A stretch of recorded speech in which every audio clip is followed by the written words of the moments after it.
Good morning.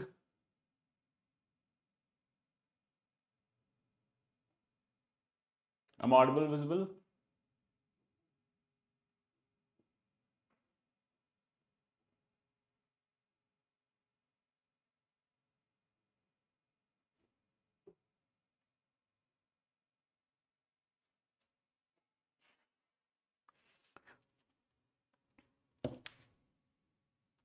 Audio just perfect है. I guess just wait for a while. System is being set up. अभी comment section live नहीं है. तब तक let us start.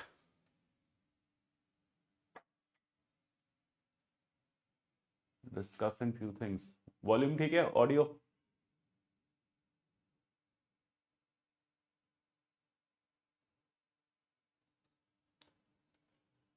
कैसे आप सब लोग? कौन कौन से बैचेस हैं ये? और कौन कौन पहली बार यूपीएससी की क्लास कर रहे हैं? कितने फर्स्ट टाइमर्स हैं? कितने प्रीवियस बैचेस हैं?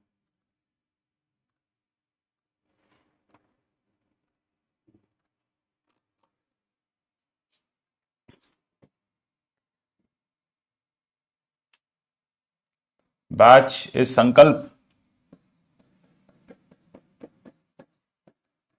संकल्प 26.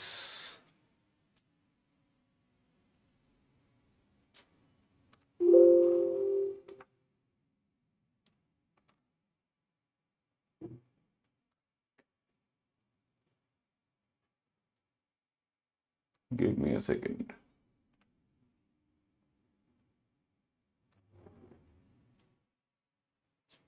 संकल्प 7, संकल्प 2026. अच्छा, आईआर भी पढ़ा था. कुछ नए कुछ पुराने.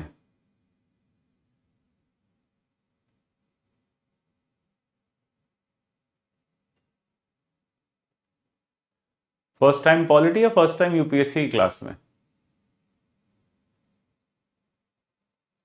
देखो, जो पुराने वाले हैं वो तो मुझे जानते ही हैं. जो नए वाले हैं वो थोड़े दिन में जान जाएंगे.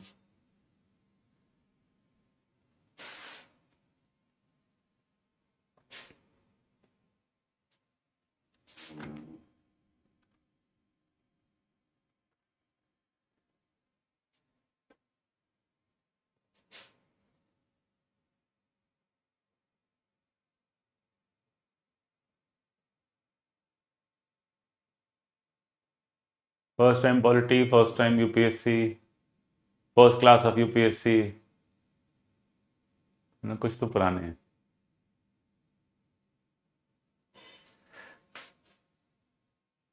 ठीक है. अच्छा, आईआर भी पढ़ाया था क्या आपके बैच में? अच्छा, वही वाला संकल्प है.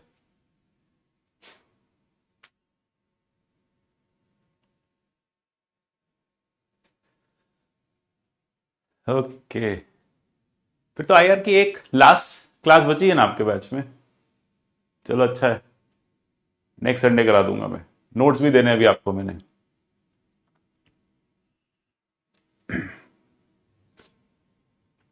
एक अपना लास्ट सेशन रह गया था ना आईआर का, जिसमें हमें डिस्कशन करना था. पीवाईक्यूज.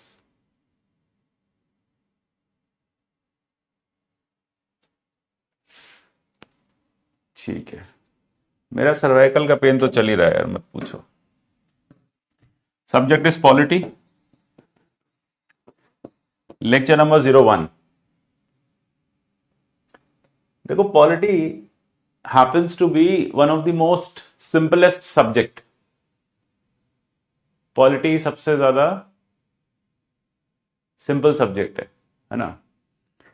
तो अब बात आ जाती है कि इसको करना कैसे. जैसे कई लोगों ने लक्ष्मीकांत पढ़ी होगी. कई लोग अभी पूछेंगे बार बार कि सर लक्ष्मीकांत पढ़ लें क्या. कई लोग पूछेंगे कि क्या सर क्लास के नोट्स पूरे हैं, जिस तरह के नोट्स क्लास में बनते हैं क्या वो सफिशिएंट है, मोर देन सफाइस हैं. कई स्टूडेंट्स कहेंगे कि नहीं सर, हमने तो लक्ष्मीकांत खरीदा नहीं है, हमें पीडब्ल्यू की बुकलेट मिली थी, तो क्या हम वो पढ़ लें. ठीक है. तो ये सारे जो टॉपिक्स हैं, ये जो सारे क्वेश्चंस हैं, इन सब का मैं आंसर अभी आपको दूंगा. लेकिन थोड़ा मैं पहले बता दूं आपको जो नए स्टूडेंट्स हैं क्लास में कि polity happens to be the fundamental pillar of the examination. Polity सबसे कोर पिलर है इस एग्जामिनेशन की, सबसे अगर कोर हम किसी की बात करें तो वो पॉलिटी हो जाती है।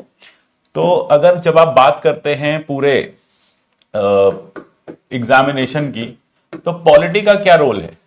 देखो, पॉलिटी का रोल सबसे पहले हो जाता है, it helps you in understanding the events going across. तो सबसे पहली चीज है कि आपके न्यूज़पेपर के जो इवेंट्स हैं इसको समझने में बहुत हेल्प करती है। अब डे टू डे बेसिस पे आप न्यूज़पेपर पढ़ते हैं, न्यूज़पेपर में most of the news are political in nature, but इसका मतलब ये नहीं है वो सारी न्यूज हमारे लिए इंपॉर्टेंट है।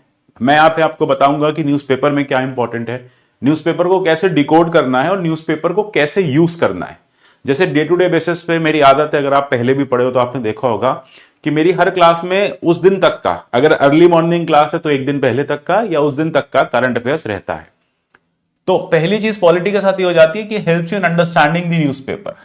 दूसरा ऑब्वियसली बात है कि जब हम बात करते हैं प्रीलिम्स में, तो इसका प्रीलिम्स का वेटेज ज्यादा नहीं 15% है। एवरेज ये 12 क्वेश्चंस भी हो सकते हैं, ये 16 क्वेश्चंस भी हो सकते हैं। क्लियर? तो एवरेज इसका आप मान के चलिए 15% है। और जब बात आती है मेंस की, तो मेंस में देखो कोर जो पॉलिटी है उसका एटलीस्ट 150 मार्क्स है, कोर एरिया का 150 मार्क्स है। बाकी मैं कहता हूं गवर्नेंस वगैरह मिला के अराउंड 50 मार्क्स के आसपास ये वेटेज है इसका। तो यहां भी 22% वेटेज इसका मेंस में भी है। इस सबसे इंपॉर्टेंट चीज है कि इसके अलावा it is the foundation subject है ये, यानी इसके बिना कई बार ऐसा होता है we are not able to understand other subjects of the examination. सबसे इजी है, फाउंडेशनल है, ठीक है। तो ये क्योंकि फाउंडेशन है, इससे आपको क्या हो जाता है, आपको एक क्लैरिटी हो जाती है कि आपके आसपास चल क्या रहा है, पॉलिटिकल सिस्टम है क्या, ये एग्जैक्टली जिस डेमोक्रेसी में हम रहते हैं फंक्शन कैसे करती है, हमारे कॉन्स्टिट्यूशन ने हमें क्या क्या राइट्स दिए हैं। तो ये बेसिक एलिमेंट्स हम इस पर्टिकुलर सब्जेक्ट के साथ अटैच करते हैं, यानी यहां पे हम पढ़ते हैं। हमने कॉन्स्टिट्यूशन की बात करनी है, लगभग हमारी आधी से ज्यादा जिंदगी पॉलिटी की क्लास की इस बुक के साथ निकल जाएगी। यह है इंडिया का constitution, the constitution of India, जिसे शायद हमने आज से पहले पढ़ा नहीं था, आज हम फर्स्ट टाइम पढ़ेंगे। मतलब मेरे से नहीं, आपके केस में बहुत सारे स्टूडेंट्स ने पढ़ा होगा, लॉ में पढ़ा होगा आपने, लेकिन इसके होने की वजह से हम हैं, क्योंकि ये है इसलिए हम हैं, ठीक है। तो ये हमारे साथ रहेगा। ये हमारे साथ कैसे रहेगा? इस क्लास में भी रहेगा, इस क्लास के खत्म होने के बाद भी रहेगा। अगर आप ये बुक परचेस करना चाहते हो, मतलब ये पीएम बख्शी के नाम से एक बेयर एक्ट है, आप परचेस कर सकते हो। अगर आपको लगता है जरूरत नहीं है, अगर आप लॉ के स्टूडेंट नहीं हो, तो आप इसे छोड़ सकते हो, क्योंकि ये पूरी बुक मैं डिक्टेशन के साथ क्लास में आपको दे दूंगा। ये एक बेसिक बेयर एक्ट है। बेयर एक्ट का क्या मतलब होता है कि जिस तरह से कॉन्स्टिट्यूशन मेकर्स ने कॉन्स्टिट्यूशन लिखा था, ये उस पर कमेंट्री है, ठीक है। तो वो कॉन्स्टिट्यूशन एड वर्बैटिम है जो हमारे कॉन्स्टिट्यूएंट असेंबली कॉन्स्टिट्यूशन मेकर्स लिख के गए थे, साथ ही साथ उस पर कुछ एक्स्ट्रा कमेंट्री इस बुक में है। तो वो आर्टिकल्स हैं और प्लस कुछ एक्स्ट्रा नॉलेज है। लेना चाहते हो ले सकते हो, नहीं लेना चाहते हो, मैं कभी भी बुक्स के लिए नहीं कहता, क्योंकि मेरे नोट्स बहुत एग्जॉस्टिव है। 300 साढ़े 300 पेजेस के नोट्स हम अगले 2 महीने में, 2 मंथ लगेंगे क्लास खत्म होने में, 2 मंथ में हम 300 साढ़े 300 पेजेस के नोट्स लिख लेंगे। उसमें सब कुछ इनकॉर्पोरेट हो जाएगा, उसमें आपकी एनसीईआरटीज भी आ जाएंगी, उसमें आपका बेसिक्स भी आ जाएगा, उसमें आपकी जनरल अंडरस्टैंडिंग भी आ जाएगी, उसमें आपका प्रीलिम्स भी आ जाएगा और मेंस भी आ जाएगा। तो फाउंडेशनल सब्जेक्ट है। अब क्योंकि फाउंडेशन सब्जेक्ट है तो फिर ऑब्वियसली बात है इसे हमें थोड़ा डिटेल्ड में पढ़ना नेसेसरी है। तो कई बार ऐसा होगा कि क्लासेस बहुत एग्जॉस्टिव होती हैं, नोट्स मेरे बहुत डिटेल्ड में जाते हैं। कई बार ऐसा होता है कि मैं जरूरत से ज्यादा चीजें भी लिखवा देता हूं, क्योंकि नहीं पता एग्जाम में क्या आएगा। आपको कुछ नहीं करना है, आपको क्लास के बाद एक बार नोट्स को फिर से गो थ्रू करना है। अगर आपने इस क्लास के नोट्स 3 से 4 बार पढ़ लिए, तो ट्रस्ट मी, आप एटलीस्ट अगर 12 क्वेश्चंस 13 क्वेश्चंस प्रीलिम्स में आ रहे हैं, तो आप उसमें से 9 to 10 क्वेश्चन सॉल्व कर पाओगे। देखो, हमेशा एक बात ध्यान रखना, हम कोई भी सब्जेक्ट यूपीएससी का पढ़ें तो हम अपने आप को कैसे चेक करें कि हम सही डायरेक्शन में हैं। बेस्ट तरीका होता है प्रीलिम्स और मेंस के पीवाईक्यू सॉल्व करो। अगर दिए हुए क्लासेस में से या नोट्स में से पीवाईक्यू सॉल्व होने लग जाएं, तो इसका मतलब आप सही डायरेक्शन में हो, ठीक है, तो यहां पे भी मैं आपको पीवाईक्यूज भी दिखाऊंगा किस तरह के आते हैं।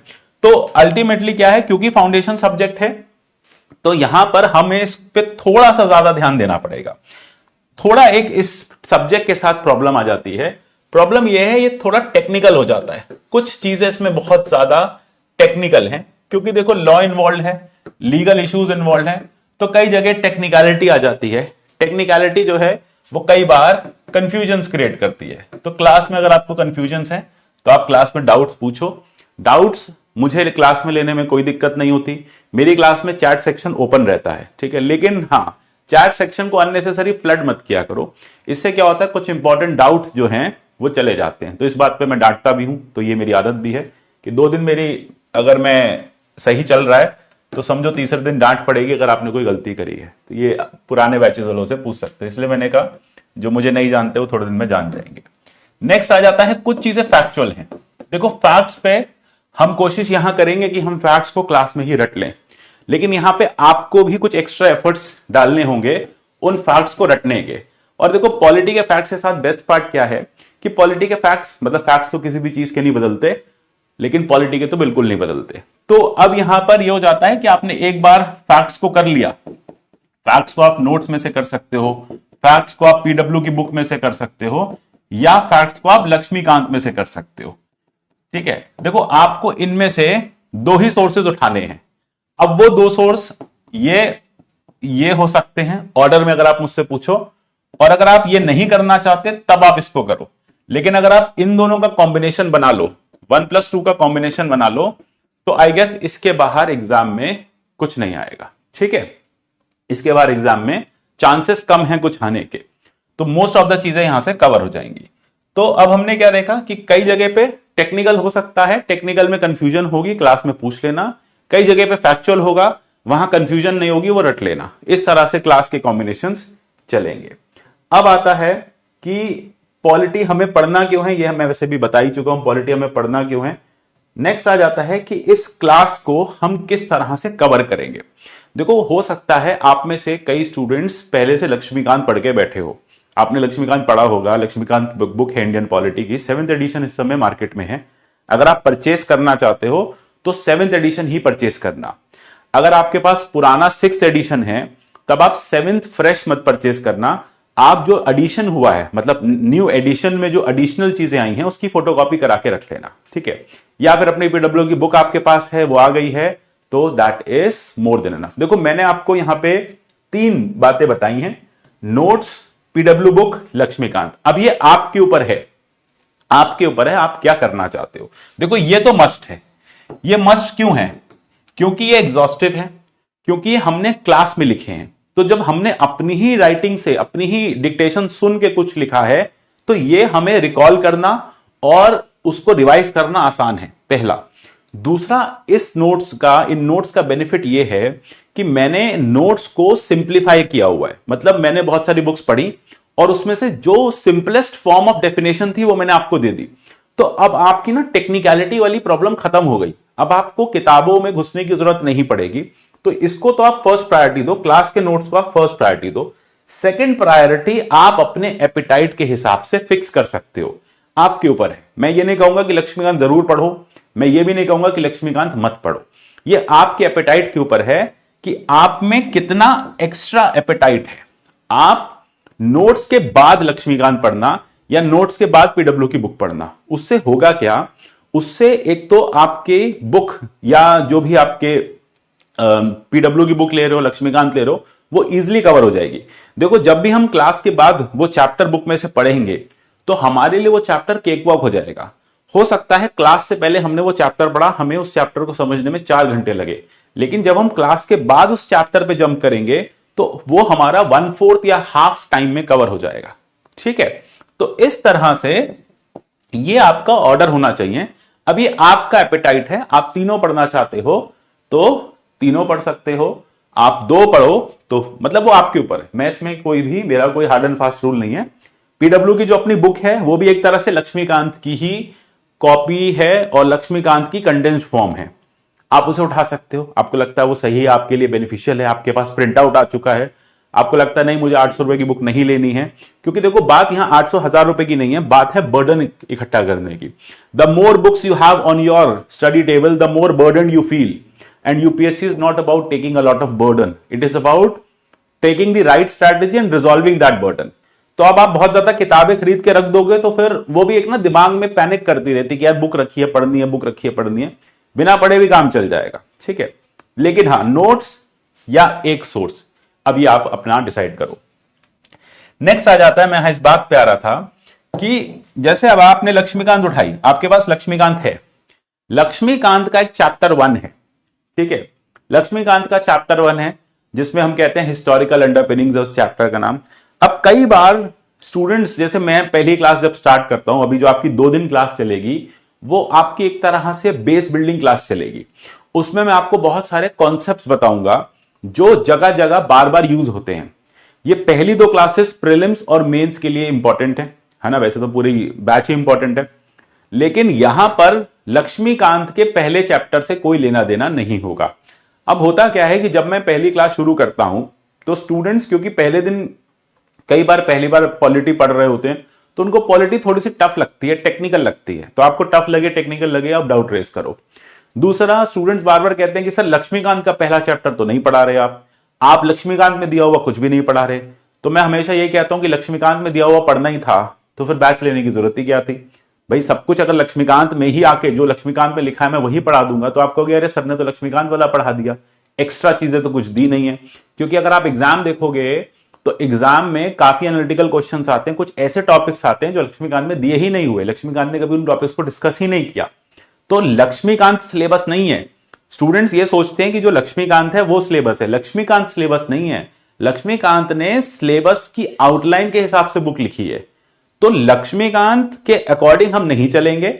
लेकिन हां, जब हम पूरा कोर्स कर लेंगे, हमारी जब ये पूरी क्लास खत्म हो जाएगी तो हम पूरी लक्ष्मीकांत कवर कर लेंगे, यानी हम यहां पे लक्ष्मीकांत से ज्यादा करेंगे, ठीक है। और मैंने क्या किया हुआ, मैंने इस पूरे टॉपिक को, इस पूरे पॉलिटी को 9 पिलर्स में डिवाइड कर दिया है, ठीक है। अब ये 9 पिलर्स हम किस तरह से कवर करेंगे, यहां पे आप चाहो तो अपने बुक में पिलर, अपनी नोटबुक में पिलर्स लिखते जाओ। अच्छा, जो स्टूडेंट्स फर्स्ट टाइम आ रहे हैं वो कैसे नोट्स बनाएं, है ना, उनके नोट्स किस तरह के होने चाहिए, एक बार जरा इस पे भी हम डिस्कशन कर लेते हैं। मैं आपको कुछ, आपने शायद मेरा टेलीग्राम चैनल अगर ज्वाइन किया होगा तो मैंने थोड़े दिन पहले प्रीवियस बैच के नोट्स वहां पे रखे थे, अगर आपको याद हो तो मैंने प्रीवियस बैच के नोट्स रखे थे। मैं आपको कुछ नोट्स दिखा देता हूं कि किस तरह से नोट मेकिंग होनी है जो क्लास में फर्स्ट टाइम आ रहे हैं, ठीक है। और देखो, मैं बहुत ज्यादा स्लाइड से नहीं पढ़ाता हूं, स्लाइड्स का मेरी क्लास में यूज मिनिमलिस्टिक होता है, तो आप क्लास की स्लाइड्स पे डिपेंडेंट मत रहना, है ना। आप ये नहीं सोचना कि स्लाइड आएगी तो पढ़ेंगे, स्लाइड आएगी तो पढ़ेंगे, अभी बस ऐसे करके बैठ के क्लास देखते हैं ना, ऐसे मत बैठना क्लास में। क्लास में पेन रेडी होना चाहिए, हो सके तो 2-3 कलर के पेन्स रखो, 3-4 कलर, जो भी आपके कलर कोडिंग की चॉइस रहती है, ठीक है। तो आपको ये सारी चीजों पे फोकस करना है, पहला। दूसरा, नोट्स कैसे बनने हैं ये एक बार मैं आपको दिखा देता हूं। जैसे प्रीवियस बैच के नोट्स जो अभी खत्म हुआ था बैच, उसके नोट्स मैंने अपलोड भी किए हैं। तो अब इस तरह के नोट्स जो हैं क्लास में बनते हैं, ठीक है। अब आपको क्या करना है, आपको ब्लैंक शीट लेनी है, आपको ब्लैंक शीट लेनी है। लूज शीट्स ले सकते हो या स्पाइरल शीट्स ले सकते हो, ध्यान रखना, या तो आप लूज शीट्स ले सकते हो या स्पाइरल शीट ले सकते हो। ये फोटोकॉपी है तो उसमें कलर कोडिंग खत्म हो गई है। तो इस तरह से हेडिंग्स में कलर, एक कलर की हेडिंग होनी चाहिए, ब्लैंक शीट होनी चाहिए, दोनों तरफ मार्जिन होना चाहिए। इस तरफ थोड़ा कम मार्जिन क्योंकि बाद में स्पाइरल और बाइंडिंग कराने के काम आएगा। इस तरफ on the left hand side, मतलब आपके राइट हैंड साइड में पेज के, ज्यादा मार्जिन क्यों, क्योंकि ये एड ऑन करने के काम आएगा, ठीक है। यहां एडिशनल चीजें ऐड होंगी, कुछ करंट अफेयर्स है, कुछ न्यूज़पेपर में आपने पढ़ा, कोई नया कॉन्सेप्ट पढ़ा, या मैंने कोई एग्जाम्पल दिया बात करते हुए तो आपने उसको यहां लिख लिया। ऐसे क्या होता है ना, ऐसे एग्जाम्पल्स आपको, अगर आप यहां जो साइड में नोटिंग्स लेते हो, इसे नोट डाउन करना कहते हैं ना, नोटिंग्स हो गई। ये जो साइड में आप नोटिंग्स लोगे ना, ये आपको क्विक रिकैप में हेल्प करेंगी। जैसे आज से 1 साल के बाद देखो क्या होता है, साल भर के बाद, आज से ऑलमोस्ट 1 साल के बाद ये सब खत्म हो जाएगा। सब खत्म हो जाएगा मतलब क्लास खत्म हो जाएगी, टीचर से लिंक खत्म हो जाएगा। लिंक से मतलब है बातचीत अपनी नहीं हो पाएगी उतनी ऑफन, है ना, मिल नहीं पाएंगे। हो सकता है चलो कभी आओ ऑफलाइन तो मिल लेंगे, लेकिन फिर क्या बचेगा आपके पास? आपके पास ना यही रह जाएंगी यादें। ये जो आपने प्रेम पत्र क्लास में लिखे थे, यही प्रेम पत्र काम आएंगे, क्योंकि जब पढ़ोगे तो पूरी क्लास रिकॉल हो जाएगी। तो इसलिए क्या है कि क्लास यहां पे साइड में जब आप छोटे छोटे नोट्स जॉट डाउन कर लोगे, कुछ पॉइंट जॉट डाउन कर लोगे, क्लास की कोई बात जॉट डाउन कर लोगे, तो आप 1 साल पहले की पूरा लेक्चर रिकॉल कर पाओगे। हैंड रिटन नोट्स में क्या होता है, क्योंकि हमारा कोऑर्डिनेशन बनता है माइंड के साथ, हैंड और माइंड का कोऑर्डिनेशन बन जाता है, तो आपके लिए चीजें रिवाइज करना आसान हो जाती है। इसलिए मैं कहता हूं, मैं क्लास ले रहा हूं, मैं ऑफलाइन में भी देखता हूं, मैं बच्चों को हमेशा टोकता भी हूं, पर बाकी उनके विषय है। ऑफलाइन में कई सारे स्टूडेंट्स ऐसे होते हैं, बहुत रेयर होते हैं, मतलब कम होते हैं। अगर 400 बच्चों का बैच है तो 3-4 स्टूडेंट्स ऐसे होते हैं, वो शक्ल देखते रहते हैं बैठ के। अब वो मैंने कई बार कहा लिख लो, तो कहते हैं नहीं सर हमें सब याद हो गया। तो बढ़िया बात है, सब याद हो गया तो, लेकिन मैं ये मान के चलता हूं कि इतना कंटेंट है, सब याद नहीं हो सकता। लिख लोगे तो चीजें अच्छी रहेंगी। लिखने का एक और फायदा भी है। लिखने का एक फायदा यह है कि यूपीएससी में भी तो देखो मेंस में लिखना ही है, तो अगर यहां नहीं लिखोगे तो मेंस में ना लिखने की प्रैक्टिस नहीं होगी। अभी आप नई नई क्लास स्टार्ट कर रहे हो तो हो सकता है थोड़े दिन आपकी राइटिंग स्पीड कम रहे। लिखने से एक बेनिफिट यह भी है कि यार राइटिंग स्पीड भी बढ़ जाएगी, लिखने से है इनर्शिया भी खत्म हो जाएगा। पेन और पेपर के बीच का जो फ्रिक्शन आता है, जिसको हम नहीं कई बार कोप अप कर पाते, तो अभी तो पता नहीं चलता, लेकिन जब मेंस देने जाते हैं तो मेंस में क्या होता है, स्टूडेंट्स क्वेश्चन छोड़ाते हैं। देखो मेंस के साथ क्या प्रॉब्लम है, अगर मैं आपसे कहूं कि आपके पास 6 घंटे हैं एक पेपर करने के लिए मेंस में, आप लिख लोगे? क्योंकि जो स्टूडेंट मेंस देने जा रहा है वो इतना पढ़ चुका है कि उसको मेंस के लगभग 90% क्वेश्चंस आते हैं। अगर आपको मेंस में 90% क्वेश्चंस आते हैं तो आपके लिए मेंस क्वालिफाई करना आसान है। फिर क्यों नहीं क्वालिफाई होता? क्योंकि 3 घंटे में वो सारे क्वेश्चंस अच्छे से कौन करेगा? चैलेंज ये है, 3 घंटे का टाइम है, टाइम कम है, कंटेंट ज्यादा है। अब वहां चैलेंजिंग टास्क हो जाता है। तो वहां सबसे ज्यादा जो मैटर करता है वो करता है आपकी स्पीड। आपको आता सब कुछ है, आपने लिखा कुछ नहीं, मार्क्स नहीं मिलेंगे। आपको आता सब कुछ है और आपने लिखा भी सब कुछ, आपको मार्क्स मिलेंगे। तो यही फर्क है, जो स्टूडेंट्स मेंस क्वालिफाई कर पाते हैं, जो स्टूडेंट्स मेंस क्वालिफाई नहीं कर पाते। फिर तीसरे एक तरह के स्टूडेंट्स होते हैं, आता सब कुछ है लेकिन अच्छे से लिख नहीं पाए, तो अब भी मार्क्स नहीं मिलेंगे। तो यानी यहां पे आपको स्पीड को भी अपने साथ लेके चलना है। स्पीड भी एक इंपॉर्टेंट फैक्टर है इस पूरे एग्जामिनेशन का। तो इसीलिए जब यहां पे नोट्स बनाओगे क्लास में डिक्टेशन से, तो आप वो जो स्पीड वाली प्रॉब्लम है ना, वो आप देखना अगले 1 साल में आप खुद रिजॉल्व हो जाएगी। आज की राइटिंग स्पीड और आज से 6 मंथ बाद की राइटिंग स्पीड में आपके बहुत डिफरेंस आ जाएगा। इसलिए मैं बार बार कह रहा हूं कि घर बैठे हो खाली मत बैठना, नोट्स क्लास में डिक्टेशन के साथ साथ चलते करते जाना, ठीक है? बाद के लिए मत छोड़ना। याद रखना, लाइफ में बैकलॉग्स कभी पूरे नहीं होते। जो चीज पीछे छूट जाती है वो फिर वो रह जाती है। कई स्टूडेंट्स आते हैं 6 मंथ बाद मैसेज करते हैं कि सर 3 महीने से क्लास में बैकलॉग रह गया, कवर नहीं हो पा रहा, कोप अप नहीं हो पा रहा। बैकलॉग कभी कोप अप नहीं होता, इसलिए पंक्चुअलिटी इज एसेंस। अगर आप वर्किंग हो तो मैं समझ सकता हूं वर्किंग स्टूडेंट्स के साथ दिक्कत होती है, लेकिन नॉन वर्किंग हो, फुल टाइम प्रिपरेशन में हो, फिर भी बैकलॉग छोड़ रहे हो, तो आप बिल्कुल भी सीरियस कैंडिडेट नहीं हो। तो यहां सीरियसनेस भी मैटर करती है। एक बात और मैंने देखा है, मेरे पास 2 तरह के स्टूडेंट्स हमेशा आए। एक स्टूडेंट जो डिसिप्लिन था, जिसमें डिसिप्लिन बहुत ज्यादा था, लेकिन हां उसकी अंडरस्टैंडिंग और उसके आंसर्स थोड़े कम अच्छे होते थे, लेकिन वो डिसिप्लिन कैंडिडेट था। उसने सारे टेस्ट लिखे, उसने कोई टेस्ट नहीं छोड़ा और हमेशा टाइम पे टेस्ट लिखे। फिर एक स्टूडेंट मेरे पास ऐसे आते हैं जो बहुत अच्छे आंसर्स लिखते हैं, एक्सेप्शनल हैंड राइटिंग है, एकदम उनका शेक्सपियर स्टाइल ऑफ राइटिंग है, लेकिन वो बड़े मूडी हैं। मतलब वो टाइम पे कुछ नहीं पूरा करते, टेस्ट कभी उन्होंने पूरे नहीं किए और टाइम से उन्होंने नहीं पूरा किया, डिसिप्लिन नहीं रहे, उनका सिलेक्शन नहीं हुआ। तो ये एग्जाम, पता है, ये एग्जाम क्वालिटी का नहीं है। मतलब क्वालिटी का है, इसका मतलब ये नहीं कि खराब आंसर लिखो, बिल्कुल नो डाउट क्वालिटी का है, लेकिन क्वालिटी से ऊपर अगर आप डिसिप्लिन हो, if you have that kind of discipline, आप कुछ नहीं करो, आप एक आंसर रोज लिखो, अभी नहीं 1 हफ्ते बाद से लिखो, चाहे आप खराब लिखो आंसर, लेकिन वो डिसिप्लिन जो आप अपने अंदर ले आओगे ना, विद द टाइम वो डिसिप्लिन आपको पे बैक करेगा।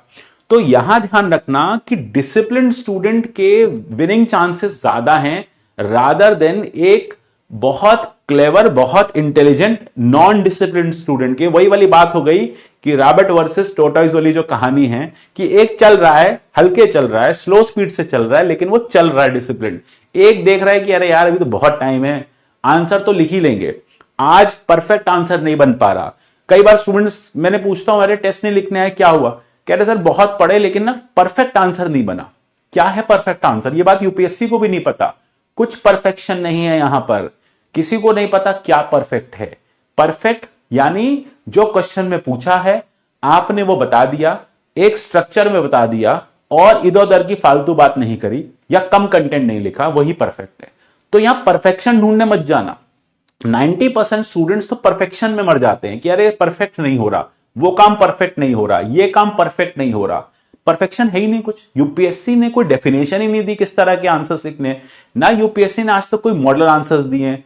तो हम क्या मान के चलते हैं कि जो डिसिप्लिन अप्रोच है इस एग्जाम में, यानी ऐसा कोई भी कैंडिडेट जो इस एग्जाम को डिसिप्लिन मैनर में अप्रोच कर रहा है, वो अपने दिए हुए डेली टास्क को पूरा कर रहा है और उसने टाइम से सिलेबस वाइंड अप किया, उसने एमसीक्यूज लगा लिए सारे, उसने आंसर राइटिंग कर ली अच्छे से, उसके सिलेक्शन के चांसेस बहुत ज्यादा हैं as compare to a candidate जो इंटेलिजेंट तो बहुत है लेकिन डिसिप्लिन नहीं है। तो ये एग्जाम डिसिप्लिन का है, इसलिए क्लासेस मिस मत करना। हाँ, मैं कैंसिल कर सकता हूं क्योंकि मेरे पे क्लासेस का बर्डन बहुत ज्यादा है, ठीक है? तो आप मिस मत करना क्लास, क्योंकि फिर बैकलॉग देखो एक आध दो दिन चल जाता है कि घर में कोई फंक्शन है, कुछ है, वहां चल जाता है, लेकिन आप अदरवाइज अगर कैंसिल कर रहे हो तो वो ठीक नहीं है। मतलब अदरवाइज आप अटेंड नहीं कर रहे तो वो ठीक नहीं है। ठीक है, अब चलते हैं सिलेबस पे। ये सिलेबस किस तरह से डिवाइडेड है यहां शायद दिख रहा है, क्लियर है ये? मैं बता देता हूं। पिलर नंबर 1 P1 क्या है? लेक्सिकॉन। आज की जो क्लास होगी वो क्लास है लेक्सिकॉन की। लेक्सिकॉन का क्या मतलब होता है? डेफिनेशंस, अलग अलग शब्दों की डेफिनेशंस। तो पहला जो पिलर रहेगा वो रहेगा लेक्सिकॉन और मेकिंग ऑफ इंडियन कॉन्स्टिट्यूशन, ठीक है? जो जबकि दूसरा है, तीसरा सब्जेक्ट टॉपिक है, चैप्टर है सॉरी। फिर आता है salient features of the Indian constitution. Indian constitution के क्या क्या सेलिएंट फीचर्स हैं, यहां पे मैं आपको हैंडआउट दूंगा क्योंकि सेलिएंट फीचर्स को हमें बार बार डिस्कस करना है। तो ये कुछ ऐसे टॉपिक्स हैं जिसमें हम पहले प्रीलिमिनरी समझ लेंगे कि ये वर्ड्स होते क्या हैं, ये वर्ड्स में क्या लिखा है एग्जैक्टली। जूम करूं,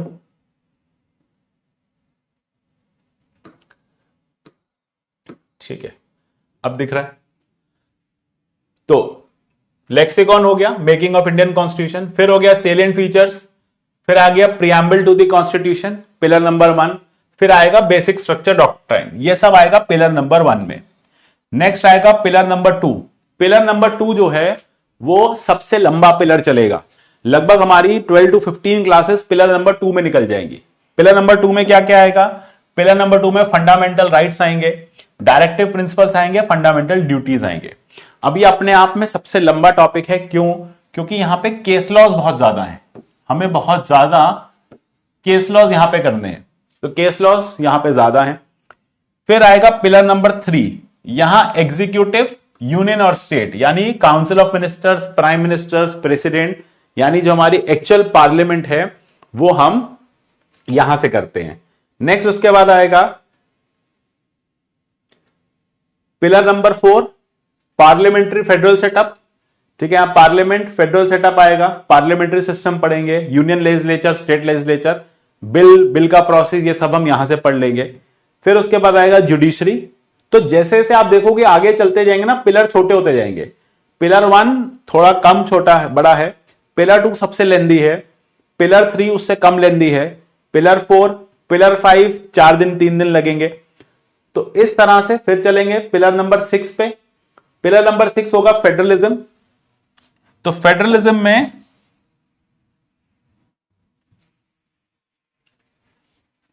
में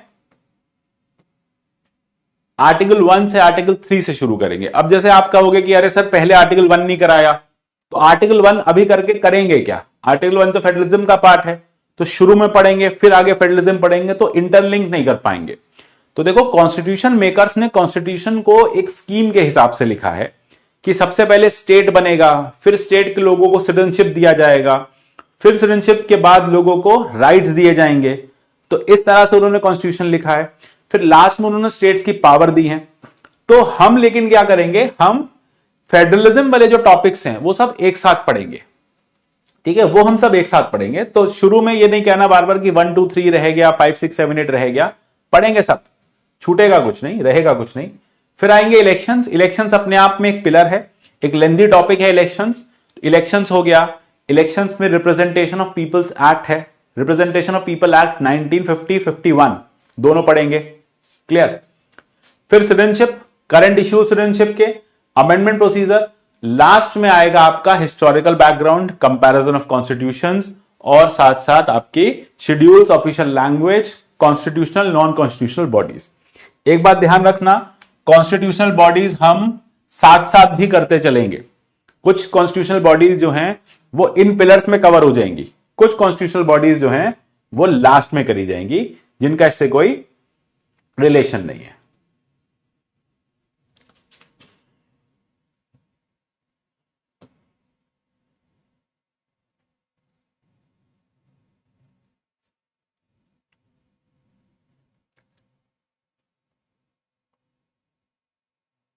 क्लियर?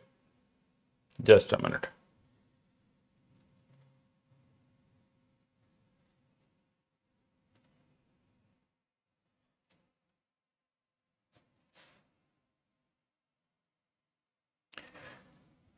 डन।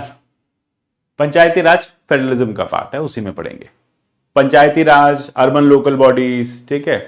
देन उसके बाद कोऑपरेटिव्स, ये सब आपके फेडरलिज्म के साथ आ जाएगा पिलर नंबर 6 में, ठीक है। शेड्यूल एरियाज, पेसा, कोऑपरेटिव्स, पंचायती राज, इमरजेंसी प्रोविजन, ये सब इधर आ जाएंगे। आप ऑलरेडी कर चुके हो, आप ऐड कर सकते हो, आप देख लो, डिक्टेशन ले सकते हो, ठीक है। शुरू करें, कोई डाउट किसी का अब तक का? ये अभी नोट्स आएंगे, पिलर उसमें से कर लेना। क्लियर नहीं दिख रहा है? अभी नोट्स आएंगे ना, ये स्लाइड अपलोड होगी तो इसमें से पिलर ड्रॉ कर लेना, ठीक है। नहीं भी करोगे चल जाएगा, पिलर में कोई ऐसी टेंशन नहीं है, ये जस्ट फॉर अंडरस्टैंडिंग है।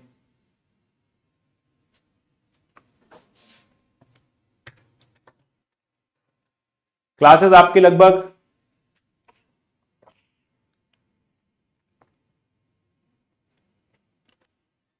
क्लासेस आपकी लगभग 2 घंटे चलेंगी, 2 to 2.5 hour, and approx 50 classes आपकी होंगी। 2 मंथ लगेंगे पूरे पूरे। आज है 17 फरवरी, है ना, 17 है, तो हमारी क्लास आप मान के चलो मार्च 15 के आसपास खत्म होगी।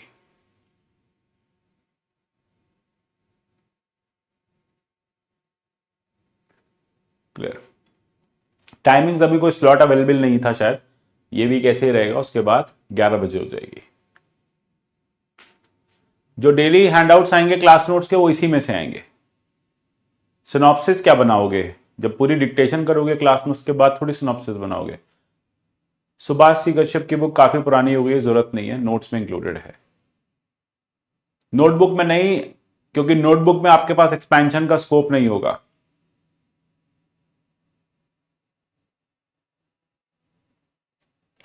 ट्वेंटी 25 के देखो एग्जाम में हेल्प मिलेगा, लेकिन 2025 थोड़ा सा लेट है। कैसे करोगे पॉलिटी? शेड्यूल में क्या दिया हुआ है? अप्रैल 8 दिया हुआ है, तो वही होगा फिर। नहीं, मार्च कहां से हो जाएगा भाई, 2 मंथ तो लगते हैं, ठीक है। डीडी बसु नहीं, DD Basu is not, it's a very bulky book, not going to help you. चलो, what do you understand by the term polity? देखो, एक चीज हमें ध्यान रखना है, हम रोज न्यूज़पेपर में पॉलिटिक्स की बातें करते हैं, ठीक है, और हम हमेशा कंफ्यूज रहते हैं। कई बार बच्चे भी मैसेज करते हैं कि सर पॉलिटिक्स, ठीक है, पॉलिटिक्स की क्लास कब होगी? पॉलिटिक्स की क्लास नहीं होगी, हम पॉलिटिक्स नहीं पढ़ेंगे, है ना। Politics is not our cup of tea, और या फिर हम कहें politics is not our part of syllabus. हम पढ़ेंगे पॉलिटी। तो पॉलिटी क्या है? What do understand by the term polity? Polity का मतलब क्या होता है और पॉलिटिक्स से कैसे फर्क होती है।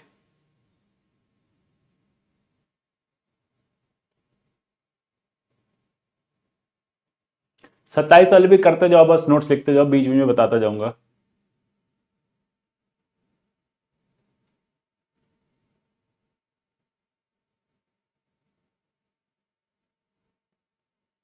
बिल्कुल बिल्कुल है, हेल्पफुल है।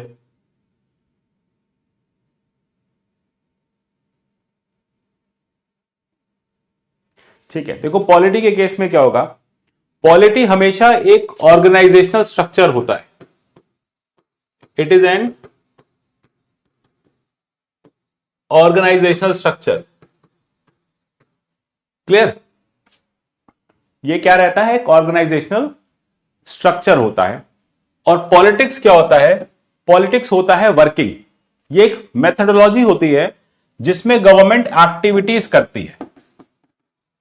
तो हमें गवर्नमेंट की एक्टिविटीज नहीं पढ़नी है, हमें यह नहीं पढ़ना है कि गवर्नमेंट क्या कर रही है। ठीक है, हमें यह नहीं पढ़ना है कि मोदी जी ने क्या कहा, मतलब किस तरह से, या राहुल गांधी पे क्या बोला गया, या राहुल गांधी ने क्या किया, या ऑपोजिशन ने क्या कहा क्या किया। क्लियर, तो politics is more about running the government. It is more about running the government. When this running the government is into a frame, it is called as polity. ठीक है, यानी जब आप ये सरकार किसी दिए हुए सेटअप में चलाते हो, when you run the government in the given setup, that is called as polity. तो polity is all about institutions. ठीक है, polity is all about institutions. Polity is all about frameworks. Clear?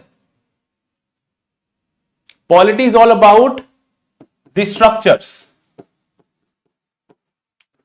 और इसी में जब सरकार बैठती है और काम करती है तो उसे हम कहते हैं politics.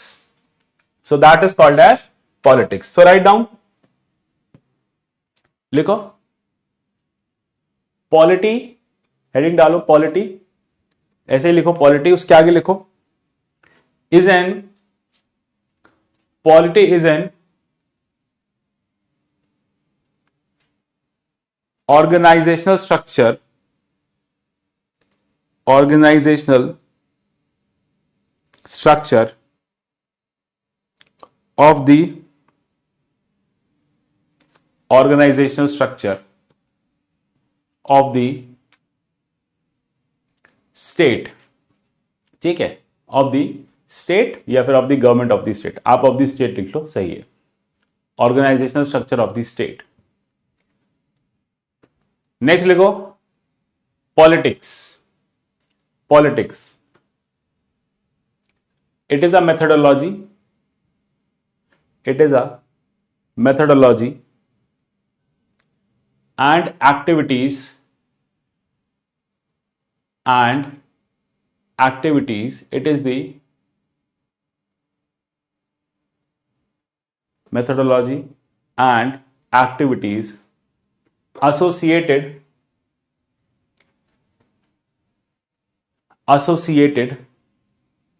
with running a government, associated with running a government, comma organization,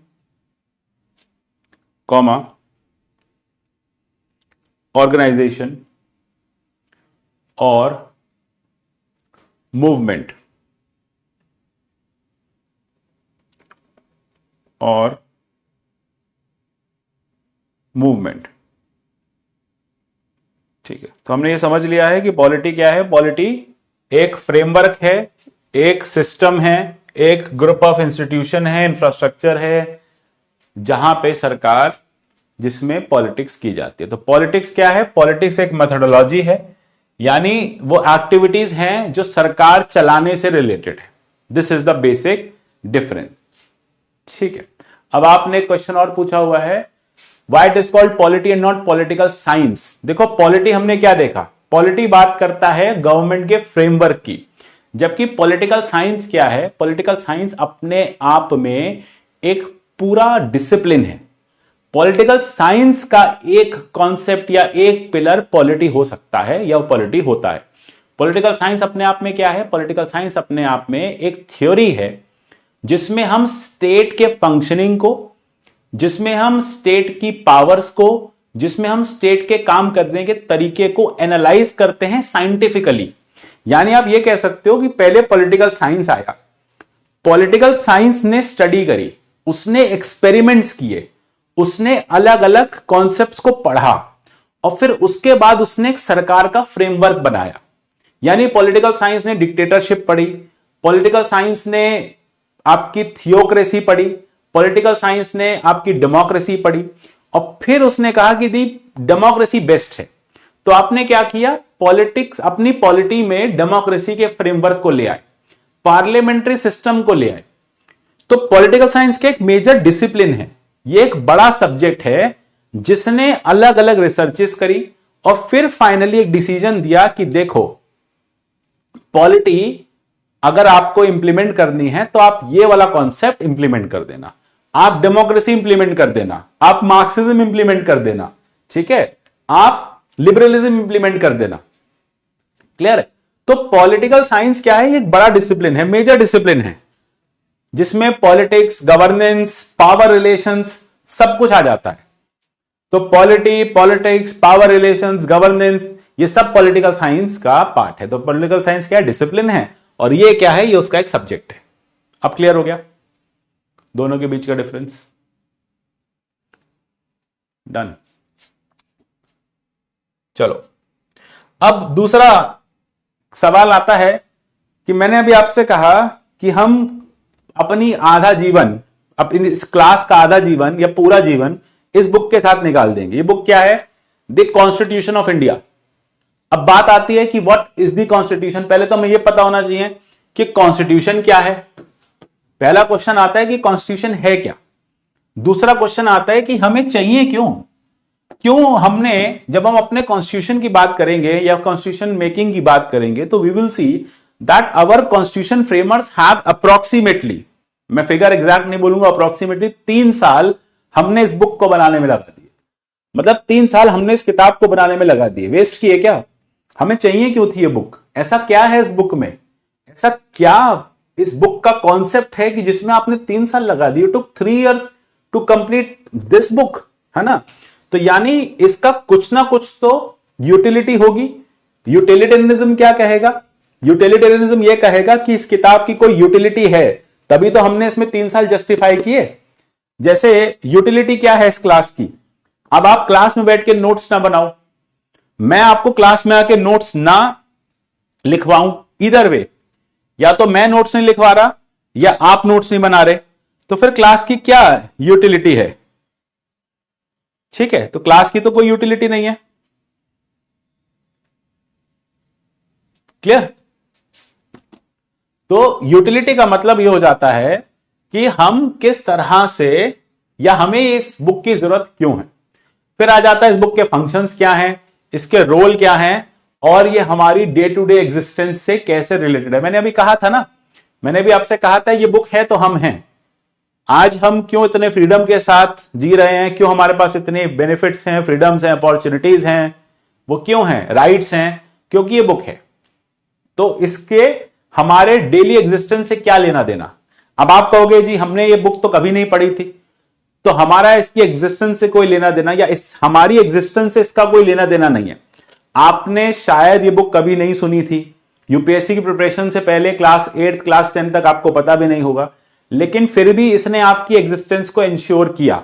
आज आप जो हो या फिर आज जो राइट्स एंजॉय कर पा रहे हो, जो क्लीन एयर एंजॉय कर पा रहे हो, जो बेनिफिट्स एंजॉय कर पा रहे हो, वो इसकी वजह से कर पा रहे हो। ठीक है, डन। तो अल्टीमेटली हमने क्या कहा? हमने देखा कि इस बुक का हमारी डे टू डे लाइफ में कुछ ना कुछ एग्जिस्टेंस है। तो पहला क्वेश्चन यह आ जाता है कि फिर कॉन्स्टिट्यूशन है क्या? What do you understand by the term constitution? और ये वर्ड बना कहां से है? देखो, कॉन्स्टिट्यूशन वर्ड आया है to constitute, to constitute something, कुछ बनाना, ठीक है, टू कॉन्स्टिट्यूट समथिंग। तो वहां से टर्म आया है कॉन्स्टिट्यूशन। क्लियर? तो अब ये है क्या, कॉन्स्टिट्यूशन कुछ भी हो सकता है। Constitution is set of rules, constitution is set of rights, constitution can also have set of duties. यानी हमने क्या किया, हमने इस बुक में कुछ रूल्स लिख दिए कि सरकार कैसे काम करेगी, कुछ ड्यूटीज लिख दी कि लोगों की क्या ड्यूटी है, कुछ राइट्स लिख दिए कि हमारे पास क्या राइट है। क्लियर? तो यहां पे कॉन्स्टिट्यूशन कहता है कि इट इज, या ये बुक कहती है कि I will provide you a setup which will help in running the government. ठीक है, तो लिखो, ये एनसीईआरटी से डेफिनेशन आएगी इसकी, ये लिख लो यहां पर। Constitution is number one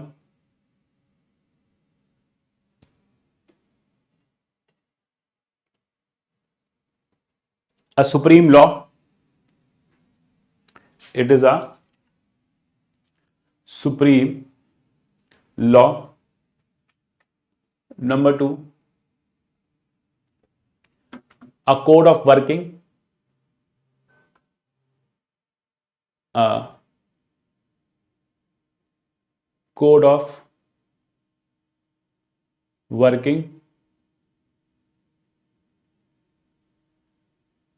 Number 3,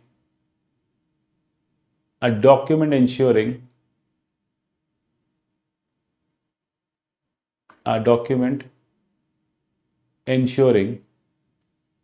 rules and regulations.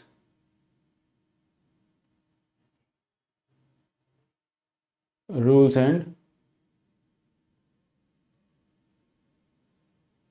regulations.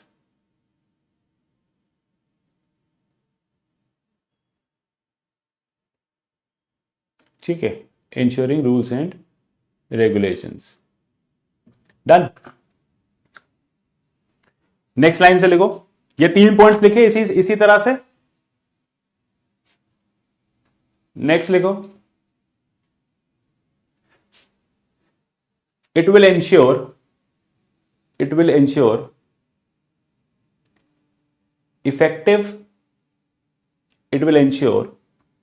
effective and efficient.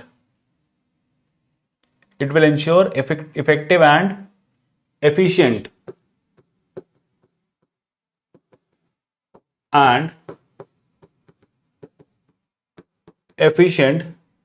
working of society.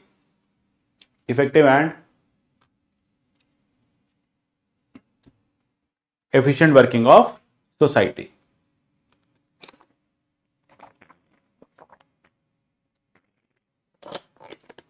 Done. तो मतलब कॉन्स्टिट्यूशन क्या है? कॉन्स्टिट्यूशन एक रूल बुक है, कॉन्स्टिट्यूशन कुछ राइट्स बताता है। टू कॉन्स्टिट्यूट, यानी कॉन्स्टिट्यूशन एक कंट्री को कॉन्स्टिट्यूट करता है। ये कॉन्स्टिट्यूशन ने क्या किया, इंडिया को कॉन्स्टिट्यूट किया, इंडिया को बनाया, फिर बताया कि इंडिया किस तरह का होगा, इंडिया में क्या क्या चीजें होंगी, इंडिया में गवर्नमेंट कैसे चलेगी, इंडिया में किस तरह के राइट्स दिए जाएंगे, क्या इंडिया में ड्यूटीज लोगों की होंगी नहीं होंगी। और फिर हमने इसका क्या नाम लिख दिया, द कॉन्स्टिट्यूशन ऑफ इंडिया, क्योंकि ये किसको एड्रेस कर रहा है, इंडिया एज अ नेशन को। इसने किसको कॉन्स्टिट्यूट किया, इसने इंडिया एज अ कंट्री को कॉन्स्टिट्यूट किया, तो ये क्या बन गया, इंडिया का कॉन्स्टिट्यूशन। तो कॉन्स्टिट्यूट समथिंग, तो इससे ये पता चलता है कि कॉन्स्टिट्यूशन तो आप भी बना सकते हो। लेटस से आपने कल एक कंपनी बनाई, एक बड़ी फर्म बनाई, एक एलएलपी बनाई, पार्टनरशिप फर्म बनाई, आप उसका कॉन्स्टिट्यूशन लिख सकते हो। पीडब्ल्यू का अपना एक कॉन्स्टिट्यूशन हो सकता है, द कॉन्स्टिट्यूशन ऑफ पीडब्ल्यू, जिसमें लिखा जाएगा कि पीडब्ल्यू का ऑब्जेक्टिव क्या है, जिसमें लिखा जाएगा कि पीडब्ल्यू के टीचर्स की क्या क्या ड्यूटीज हैं, जिसमें लिखा जाएगा कि पीडब्ल्यू के स्टूडेंट्स के पास क्या क्या बेनिफिट्स हैं, क्या राइट्स हैं, टीचर्स की क्या रिस्पॉन्सिबिलिटीज हैं, विज़ावी स्टूडेंट्स की क्या रिस्पॉन्सिबिलिटी है ना। तो सेट ऑफ प्रिंसिपल्स दिए जाएंगे। तो कॉन्स्टिट्यूशन तो प्राइवेट ऑर्गेनाइजेशन का भी हो सकता है, कॉन्स्टिट्यूशन पब्लिक ऑर्गेनाइजेशन का भी हो सकता है। तो कॉन्स्टिट्यूशन का मतलब कुछ नहीं है, सिंपल ये है कि एक ऐसी रूल बुक जो किसी संस्था को बनाए, किसी इंस्टीट्यूशन को क्रिएट करे, या उसकी वजह से वो इंस्टीट्यूशन क्रिएट हो, या उस इंस्टीट्यूशन के क्रिएट होने के ऑब्जेक्टिव्स उसमें लिखे जाएं। तो इसको आप किसी भी तरह से समझ सकते हो। आइडिया यही है कि कॉन्स्टिट्यूशन किसी भी कंट्री को, किसी ऑर्गेनाइजेशन को क्रिएट कर देता है। अच्छा, अब इसका फायदा क्या है? इससे होता क्या है, इफेक्टिव और एफिशिएंट फंक्शनिंग हो जाती है। अब आपकी सरकार, जैसे मोदी जी आए, पहले कांग्रेस थी, मनमोहन सिंह जी थे, फिर मोदी जी आए। अब मोदी जी कहते हैं जी मैं तो प्रेसिडेंशियल सिस्टम चलाऊंगा, मुझे तो वही समझ में आता है। उससे पहले मनमोहन साहब क्या कर रहे थे, पार्लियामेंट्री सिस्टम चला रहे थे। तो अब इससे कितना कंफ्यूजन हो जाएगा। फिर मोदी जी आके कह देंगे कि नहीं, जुडिशरी जो है वो मैं ही हूं, मैं ही जज हूं। तो कितना कंफ्यूजन हो जाएगा सेटअप में, सिस्टम में कंफ्यूजन हो जाएगा। कल आप पार्लियामेंट्री सिस्टम चला रहे थे, आज आप प्रेसिडेंशियल सिस्टम चलाने लग गए। कल आपकी गवर्नमेंट किसी और तरीके से चल रही थी, आज किसी और तरीके। तो जब कंफ्यूजन होगा तो क्या एफिशिएंसी आएगी? एफिशिएंसी नहीं आएगी। अब जैसे पीडब्ल्यू का एक कॉन्स्टिट्यूशन है, यानी हमारे यहां कुछ रूल्स हैं कि क्लास जो है वो इस स्क्रीन बोर्ड पे ही होनी है, ऐसे ही सेटअप में क्लास होगी, तो हर क्लास में यूनिफॉर्मिटी आएगी। अब मेरा मन नहीं है खड़े होकर पढ़ाने का, मैंने कहा कोई बात नहीं, लैपटॉप से क्लास ले लेते हैं आज, है ना। मैं लैपटॉप पे बैठ गया और आपको पढ़ाने लग गया। अब उसमें छोटा सा साइड में मैं दिख रहा हूं, बोर्ड दिख नहीं रहा, और मैं डिक्टेट करे जा रहा हूं, अपने एंड पे लिखे जा रहा हूं। आप कंफ्यूज हो, ये क्या चक्कर है, एक दिन ऐसे क्लास हो रही है, एक दिन ऐसे क्लास हो रही है। तो क्लास की एफिशिएंसी भी नहीं हो पाएगी, क्लास इफेक्टिव भी नहीं होगी। अब क्या हो गया, आपने ये देखा कि अक्रॉस द बोर्ड सारी क्लासेस इसी फॉर्मेट में हो रही है। अब आप इस फॉर्मेट से कस्टम हो गए, अब आपको ये फॉर्मेट समझ में आ गया। आपने कहा क्लास में लैपटॉप खोलेंगे, स्क्रीन खोलेंगे, सामने टीचर बोर्ड पे लिख रहा होगा। तो अब ऑफलाइन फिर ऑनलाइन पढ़ने का जो हमारा ग्लिच था वो खत्म हो गया। अब हमें लग रहा है ऑफलाइन में भी टीचर बोर्ड पे ही पढ़ा रहा है, यहां भी टीचर बोर्ड पे पढ़ा रहा है। तो अब वो वर्चुअल वाली फीलिंग जो है वो खत्म हो गई। हमें ऐसा लग रहा है हम क्लास में ही बैठे, नहीं तो मैं आ जाऊं जूम पे, यार आज तो क्लास जूम पे लेंगे, तो जूम पे फिर वो जूम मीटिंग वाली फीलिंग आ जाएगी, है ना। किसी का माइक ऑन है, किसी घर की आवाजें आ रही हैं, तो उससे प्रॉब्लम क्या है, क्लास में डिस्टर्बेंस होगी। तो अब अल्टीमेटली इशू ये हो रहा है कि इफेक्टिव और एफिशिएंसी लाने के लिए कॉन्स्टिट्यूशन काफी इंपॉर्टेंट हो जाता है। ठीक है, तो ये हो गया आपका इफेक्टिव एंड एफिशिएंट। अब आप बार बार पूछ रहे हो सर एनसीईआरटी पढ़े क्या? एनसीईआरटी मैंने क्लास की इसमें इंक्लूड कर दी है। इंडियन कॉन्स्टिट्यूशन एट वर्क जो है वो सब मैंने आपके नोट्स में डाल दिया है। आपके पास टाइम है, 26 के हो, 27 के हो, तो इंडियन कॉन्स्टिट्यूशन एट वर्क को एक बार क्लास के बाद देख लेना, है ना। जैसे जैसे क्लासेस होती जाएंगी वैसे वैसे देखते जाना, अदरवाइज नहीं पढ़ोगे फर्क नहीं पड़ता, दिक्कत नहीं है, पढ़ना चाहते हो पढ़ लो। नेक्स्ट हेडिंग डालो फंक्शंस। अब कॉन्स्टिट्यूशन के फंक्शंस क्या हैं?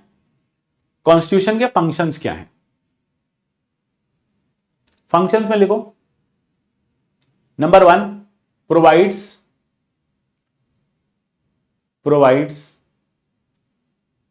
basic set of rules,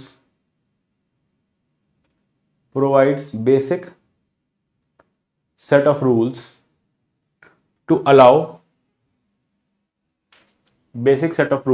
to allow coordination within society.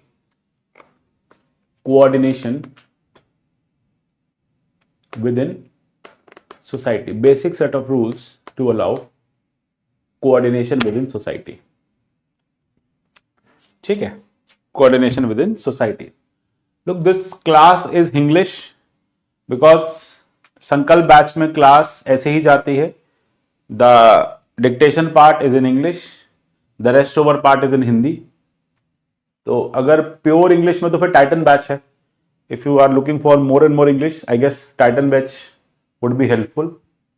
नहीं तो यहां प्रॉब्लम ये हो जाती है कि रेस्ट ऑफ द स्टूडेंट्स, तो इंग्लिश बैच में यही होता है ना, संकल्प हुआ, प्रहार हुआ, that is a bilingual batch in which the dictations are in English plus the class discussions goes in Hindi.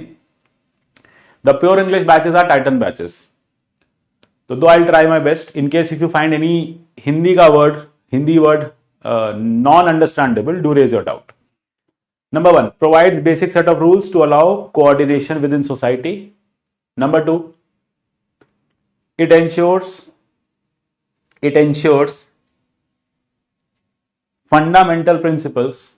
It ensures fundamental principles through which, number two, it ensures fundamental principles through which state is constituted or governed. State is constituted or governed. So underline the word fundamental principles. Fundamental principles.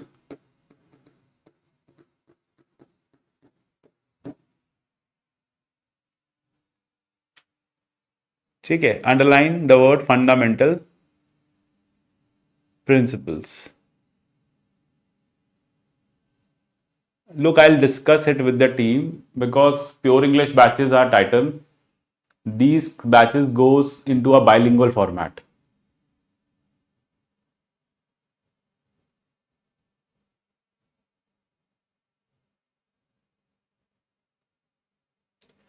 Fine, I'll ask. Number three, it ensures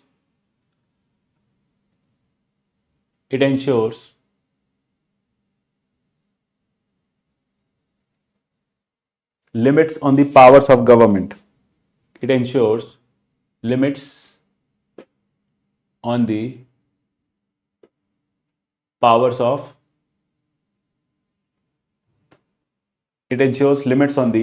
powers of government.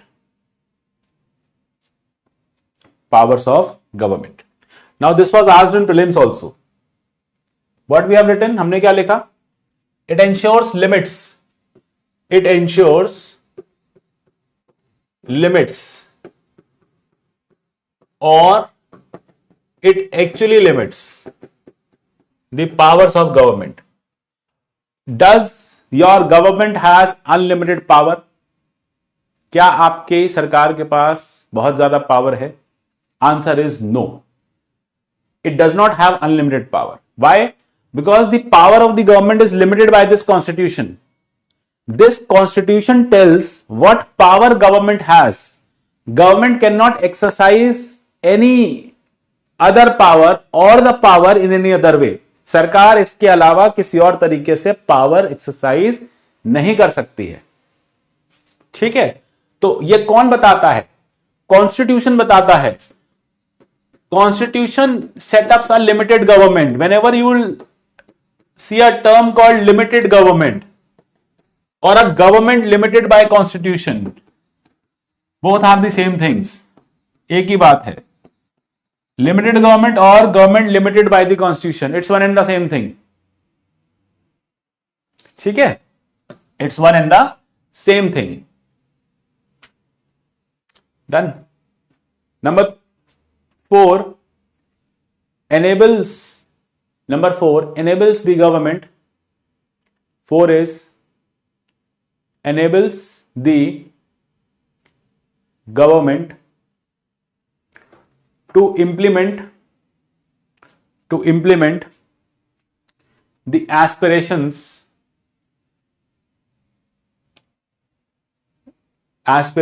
of society and create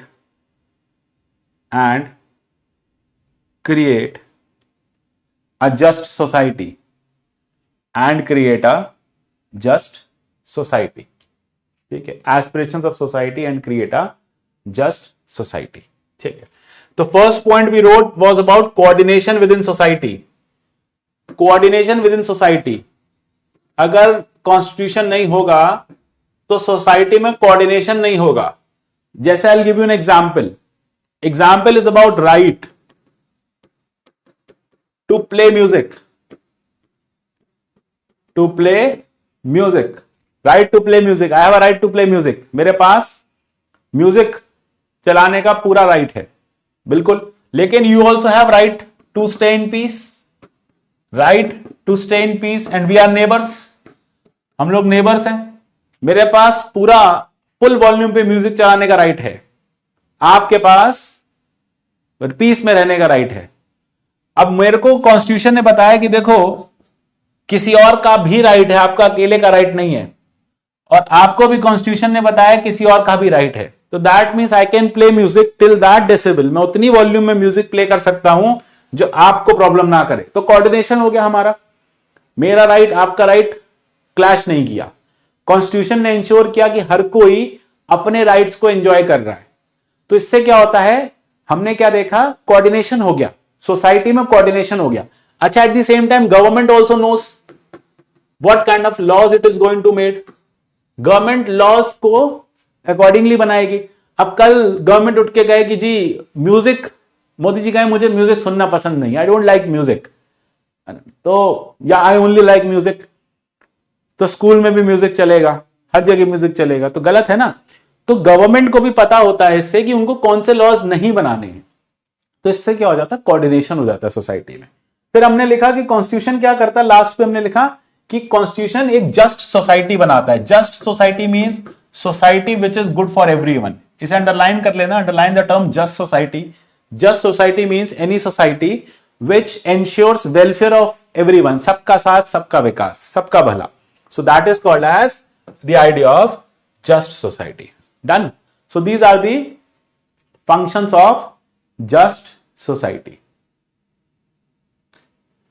done. तो limits the power हमने discuss कर ही लिया है कि government can not have unlimited power.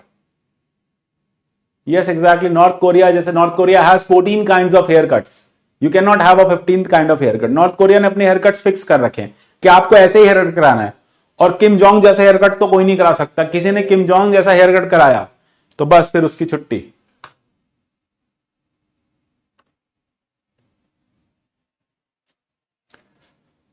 ठीक है, done.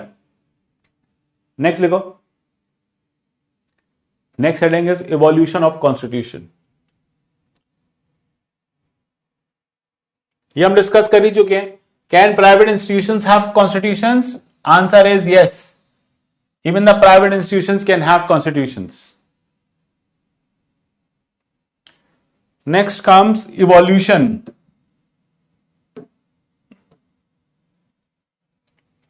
Evolution of constitution. अब कॉन्स्टिट्यूशन का इवोल्यूशन कैसे हुआ?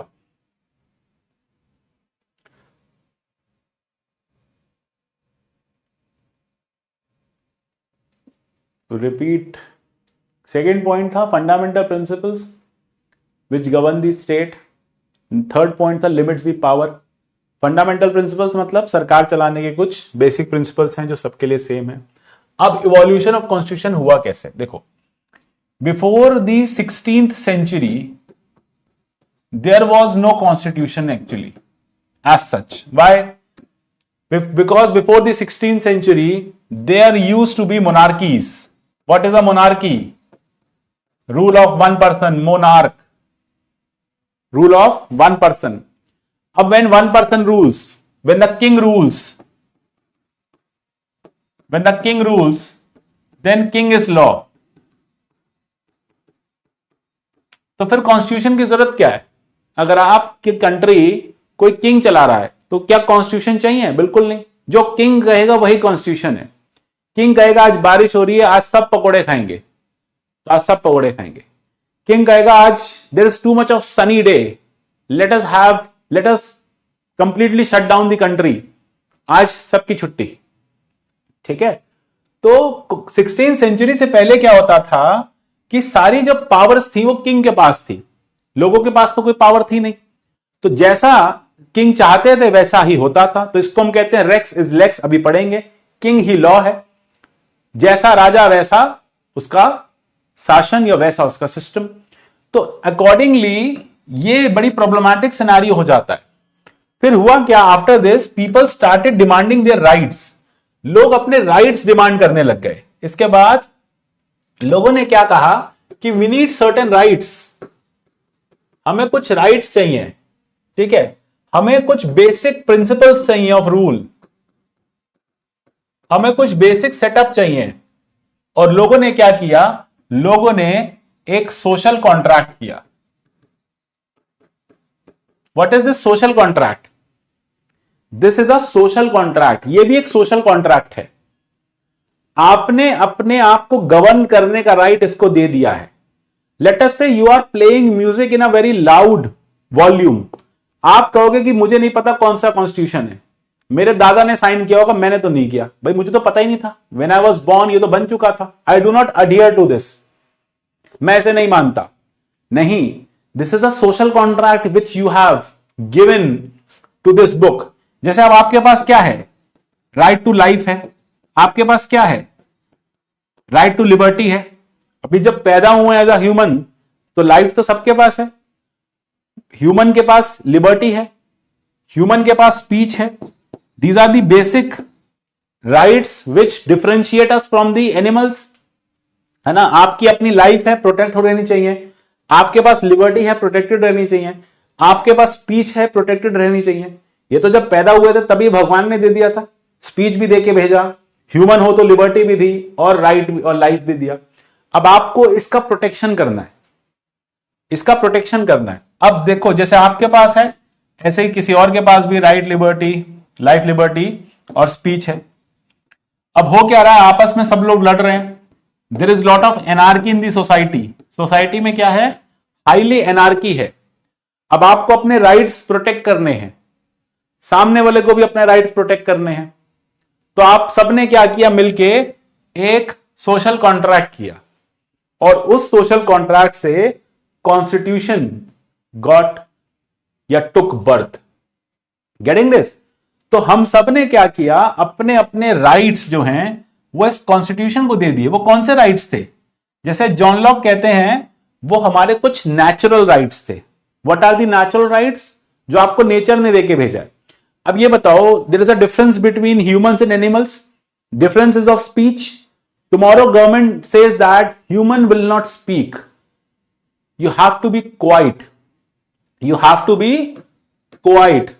आपको चुप रहना पड़ेगा, आप कुछ नहीं बोलेंगे कभी भी। Let us say I take the right of the comments in the class. तो आप कहोगे फिर क्लास में आने का फायदा क्या, फिर किस बात की फीस दी है जब क्वेश्चन ही नहीं पूछ सकते। ठीक है, तो ये क्या है, यहां पर आपके पास कुछ राइट है, नंबर 1। लेकिन एट द सेम टाइम सब क्वेश्चन पूछ रहे हैं, कोई कुछ भी क्वेश्चन पूछ रहा है। अब यहां पे कोई अपनी बात बता रहा है, कोई घर की बात कर रहा है, कोई आपस में चिट चैट कर रहा है, कोई नंबर शेयर कर रहा है। तो यह चैट बॉक्स क्या बन गया, ये चैट बॉक्स खिचड़ी बन गया, है ना। So I will not be able to understand anything. कौन सा जेन्युइन क्वेश्चन है, कौन सा लेजिट क्वेश्चन है, कौन सा नॉन जेन्युइन क्वेश्चन है। तो यहां क्या हो गया, एनार्की हो गई, यहां पे एनार्की हो गई एनार्की। इसे कहते हैं एनार्की, लॉलेसनेस। जिसका जो मन है वो टाइप कर रहा है ना। मुंह उठाया, किसी का मन किया तो जो मन किया टाइप कर दिया, जैसा मन किया वैसा टाइप कर दिया। ठीक है, फिर उसके बाद क्योंकि पता है भाई चैट सेक्शन में कोई कुछ कर तो पाएगा नहीं, ना ब्लॉक हो पाएंगे। ये हर बैच का हाल है कि जिसका जो मन आता है वो टाइप कर देता है, क्योंकि उसको पता है एनोनिमिटी है, शक्ल देखी नहीं है, हम तक पहुंच नहीं पाएंगे। और बहुत सारे ऐसे बच्चे हैं जो क्लास में अननेसेसरी डाउट्स पूछते हैं, मतलब अननेसेसरी क्लास को डिस्टर्ब करते हैं। तो उससे होता क्या, एनार्की हो जाती है। अब आप लोगों ने क्या सोचा, इस चैट बॉक्स में एनार्की चल रही है, अब आपको कुछ समझ नहीं आ रहा, आप लोग बहुत परेशान हो। जो जेन्युइन स्टूडेंट्स हैं वो बहुत परेशान है, because their doubts are not being addressed. The teacher is not able to look up to their doubts because there is lot of unnecessary doubts in the chat section. So now what you will do, you will together make a set of rules. आप मिलके कुछ set of rules बनाओगे। आप कहोगे कि sir हमें block करने का राइट हमने आपको दे दिया, we have given this right to be blocked to you, now you have to maintain decorum over here। और हमने क्या किया, हमने एक सोशल कॉन्ट्रैक्ट साइन कर लिया। मैं उस सोशल कॉन्ट्रैक्ट में गवर्नमेंट बन गया, आप उस सोशल कॉन्ट्रैक्ट में सिटीजन्स बन गए। आपने कहा हमारे पास जो ब्लॉक, हमारे पास जो फ्रीडम का राइट था वो हमने आपको दे दिया, आप हमें ब्लॉक कर देना। लेकिन कब, जब हम अननेसेसरी कमेंट्स करें। Not always, genuine comment should not be blocked, genuine comment should be answered, non genuine comment should not be answered and the non genuine student should be blocked. Anyone creating ruckus in the class should be blocked. तो ये क्या हुआ? ये हुआ the idea of social contract. ठीक है, अब जैसे sir increase the speed, sir जल्दी से क्लास स्टार्ट कर दो, सर मेरा डेटा खत्म होने वाला है, जल्दी क्लास स्टार्ट करो। देखो क्लास की स्पीड तो यही रहेगी। If you think it is slow, I always suggest class recorded देखो। ठीक है, क्योंकि it's a technical subject, there are different kinds of students in the class, सबका मेंटल लेवल अलग है। आपको कोई बात एक बार में समझ में आ जाती है, किसी को वो बात 2 बार में समझ नहीं आती। तो इसलिए मुझे क्लास में बैठ के भाषण ना दें कि सर जल्दी जल्दी पढ़ाओ, सर हल्के पढ़ाओ, सर जल्दी डिक्टेशन करो, सर ये तो मुझे पता है, ये तो मैंने पढ़ लिया था। तो अगर आपने पढ़ लिया था तो फिर आप क्लास में समय खराब कर रहे हो। ठीक है, तो ज्ञान है तो अपने पास रखें। मैं हर क्लास में कहता हूं टीचर को ज्ञान ना दे। ठीक है, तो ये क्लास इसी स्पीड से चलेगी। आपको क्लास ट्रैश लग रही है तो आप क्लास से जा सकते हो। और ये मत कहना फीस दी है, फीस दी है वो मेरी रिस्पॉन्सिबिलिटी नहीं है, जिसे दिया उससे वापस ले लो। Next comes done. क्योंकि मैं कहता हूं ना क्लास से जा सकते हैं तो कहते हैं फीस दी है, तो फीस दिया तो मेरे सिर पर थोड़ी बैठोगे, जिसको दिया उससे ले लो। Next done. तो लिखो इवोल्यूशन।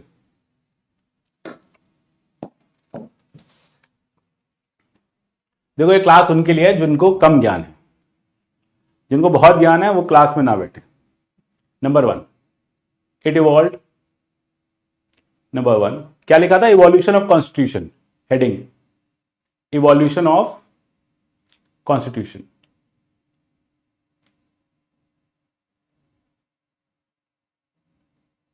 सुभाष जी कश्यप पढ़ने की जरूरत नहीं है, पीएम बख्शी की भी जरूरत नहीं है। टेलीग्राम ग्रुप लास्ट में बताऊंगा भैया, पहले टेलीग्राम ग्रुप ले लो, पढ़ो मत लो क्लास में, पहले ग्रुप दे दूं, अभी बता दूंगा ना लास्ट में, पहले लिख लो जो इंपॉर्टेंट चीजें।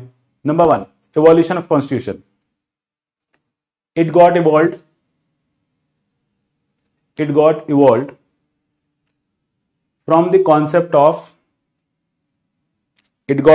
From the concept of social contract,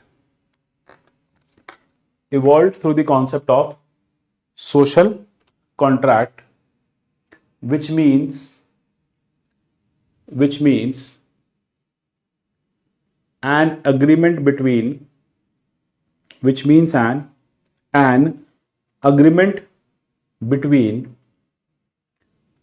a community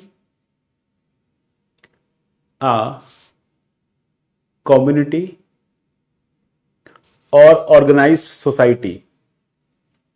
Agreement between a community or organized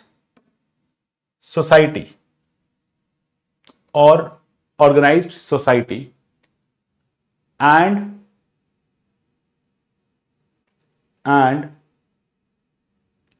the government. A community or organized society and the government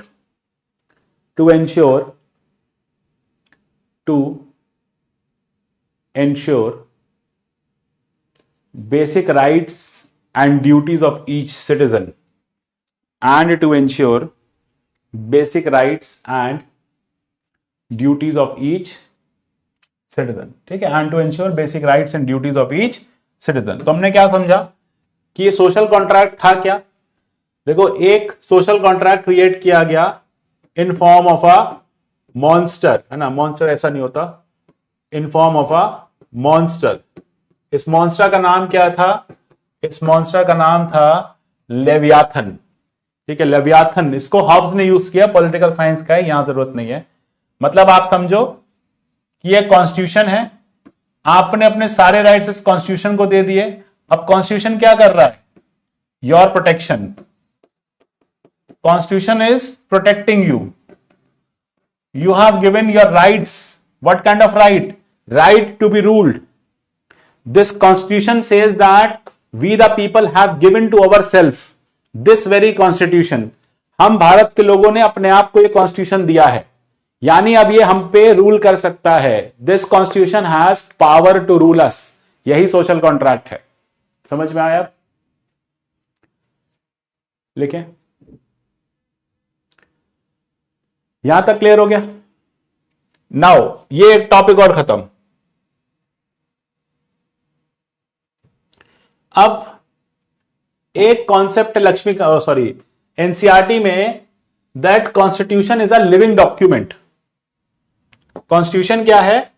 it is a living document and there is a question in mains as well, constitution is a living document. देखो constitution के साथ होता क्या है, with time it changes, ठीक है, with time it changes.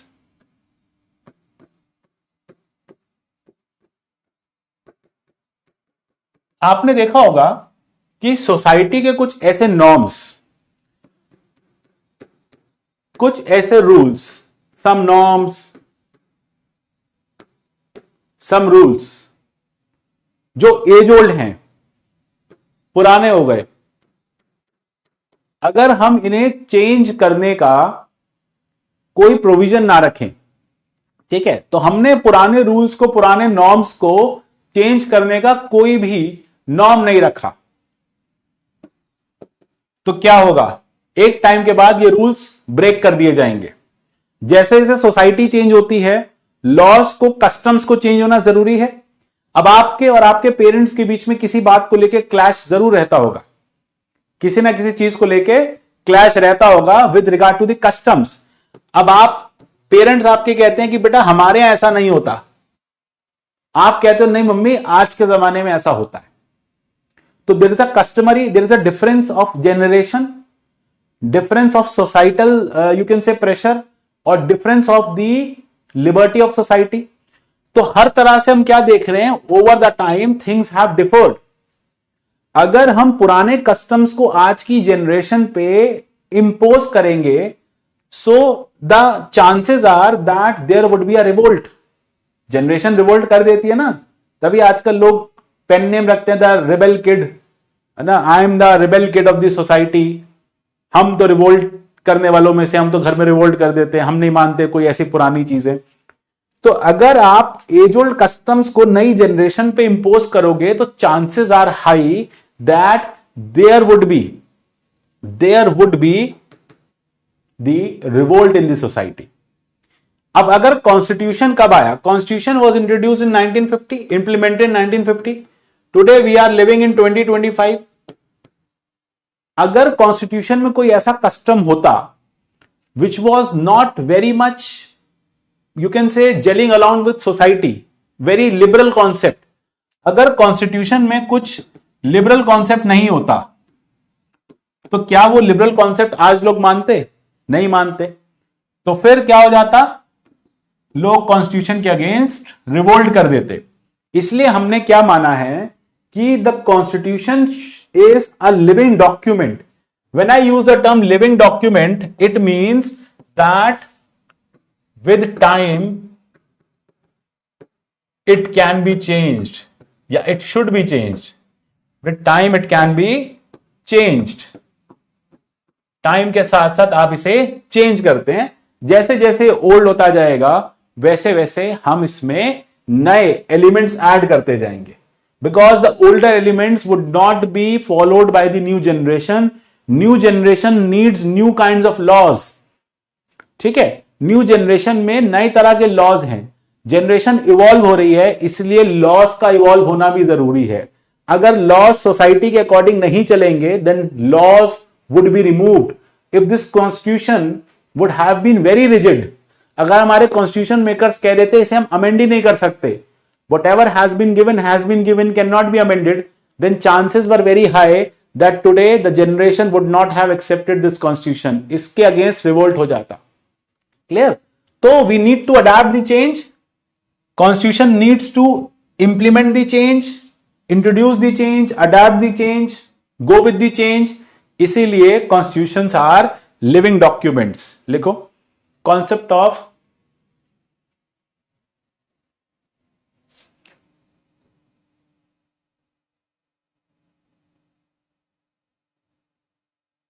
देखो, जो मैं डिक्टेट कर रहा हूं वो तो लिखना ही है, जो मैं बोर्ड पे लिख रहा हूं उसे आप अपने रफ में लिखते चलो। दो तरह के नोट्स होते हैं, एक होते हैं रनिंग नोट्स। रनिंग नोट्स क्या होते हैं?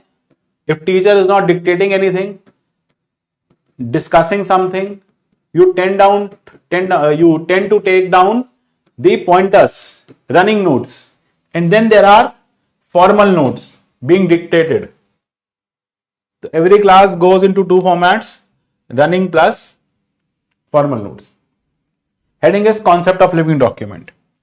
Heading is concept of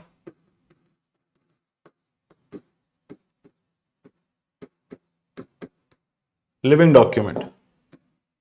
concept of living document, इसकी भी डेफिनेशन लिख लो, it would be used in mains. The constitution is a living document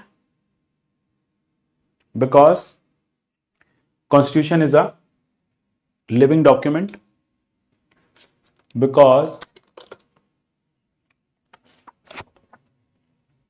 because it can be changed,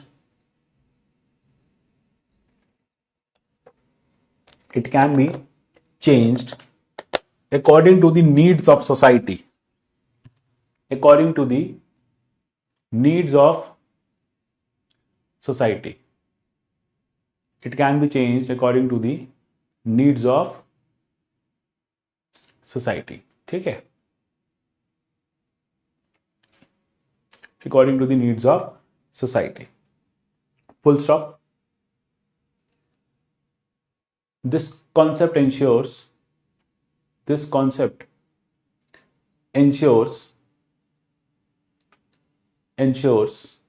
that the constitution remains flexible.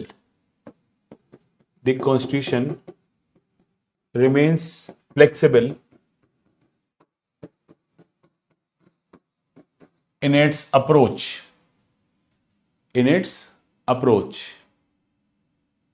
Fine, remains flexible in its approach. So what we have discussed, let us say Article 21 हम पढ़ेंगे। 21 talks about right to life. It talks about right to life. Over the time इस right को हमने बहुत expand कर दिया। इसमें हमने right to clean air भी add कर दिया। We have added right to privacy as well. There was right to marriage as well. So depending upon the needs of the society, the constitution is also changing. या constitution can be changed. Clear? Done. ठीक है, अब एक concept और लिखो, the idea of constitutionalism. Heading is constitutionalism.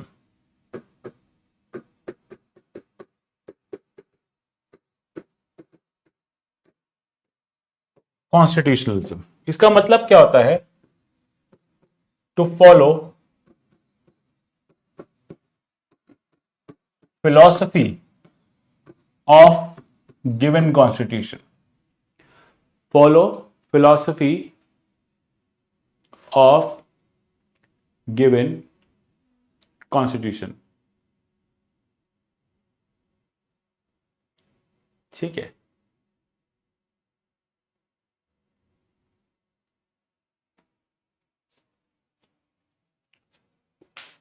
also many years are also mentioned. You are talking about case laws. क्या पूछ रहे हो जिया? क्वेश्चन समझ नहीं आया। ठीक है, philosophy. Now what is philosophy? जैसे गांधी, मार्क्स, इन लोगों ने क्या किया? आइडियाज दिए। ठीक है, इन्होंने आइडियाज दिए, आपने क्या किया? इनके आगे इज्म लगा दिया। गांधी गांधीज्म बन गया, मार्क्स मार्क्सिज्म बन गया, लिबरलिज्म बन गया। तो वो क्या बन गई? जब किसी चीज के आगे इज्म लग जाता है तो वो क्या बन जाता है? वो एक फिलॉसफी बन जाती है जो अब लोग फॉलो करते हैं, है ना? The followers follow it, whosoever are the followers, so people follow. This is ism. So similarly when we are placing ism as a suffix over here, यानी कॉन्स्टिट्यूशन के बाद जब हम सफिक्स में इज्म लगा देते हैं तो गवर्नमेंट को क्या करना है? गवर्नमेंट को कॉन्स्टिट्यूशन की फिलॉसफी को फॉलो करना है। तो इससे यह भी पता चलता है कि constitutionalism also limits the power of government. Government power is also made very limited.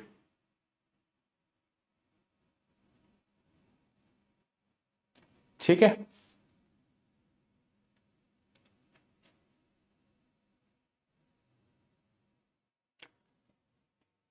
Done. लिखो इसको.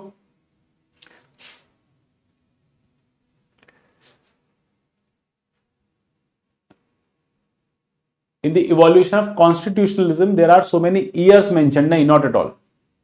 आपको उतना लिखना है जितना मेंस में आप लिख पाओगे. लिखो इसमें. आप इसको ये कर सकते हो. After going to this topic you can go through your notes. If you find anything extra, वैसे होगा नहीं तो आप ऐड कर लेना साइड में. Otherwise this much is more than enough. लिखो इसमें. कॉन्स्टिट्यूशनलिज्म में the term denotes the philosophy of the constitution,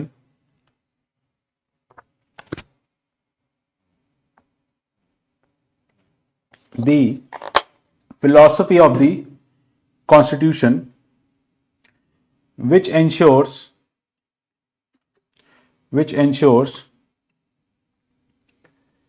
rule of law, which ensures rule of law, which ensures rule of law, full stop. Which ensures rule of law, full stop. आगे लिखो. This idea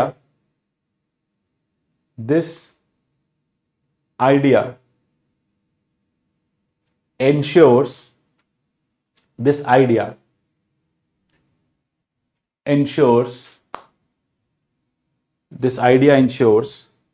क्या लिखा हमने? This idea ensures. अब उसके नीचे लिखो point number 1.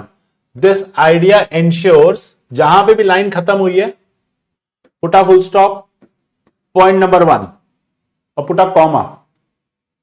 ठीक है. Ensures, point number 1, limited government,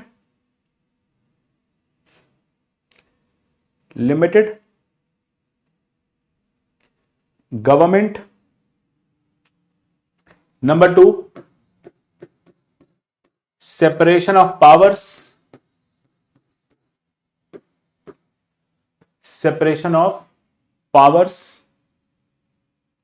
Number 3, judicial independence. Third is judicial independence. Separation of powers, judicial independence. तो हमने क्या देखा? That the idea of this constitution या constitutionalism is about limited government, separation of power and judicial independence. ये सारी terms हम detail में भी पढ़ेंगे. What is separation of power अभी थोड़ी देर में पढ़ेंगे. ठीक है. अब नीचे स्टार लगाओ इसके. यहां फैक्ट्स लिख लो. इवॉल्व फ्रॉम, स्टार लगा के लिखो. Evolve from the ancient system of Greece. Evolve from the ancient system of Greece and implemented in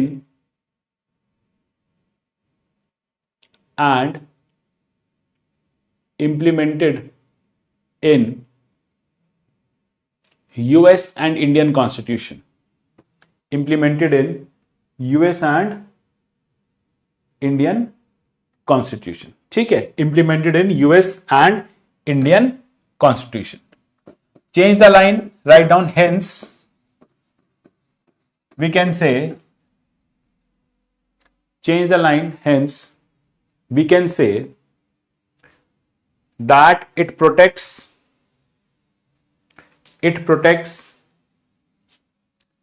the people from, it protects the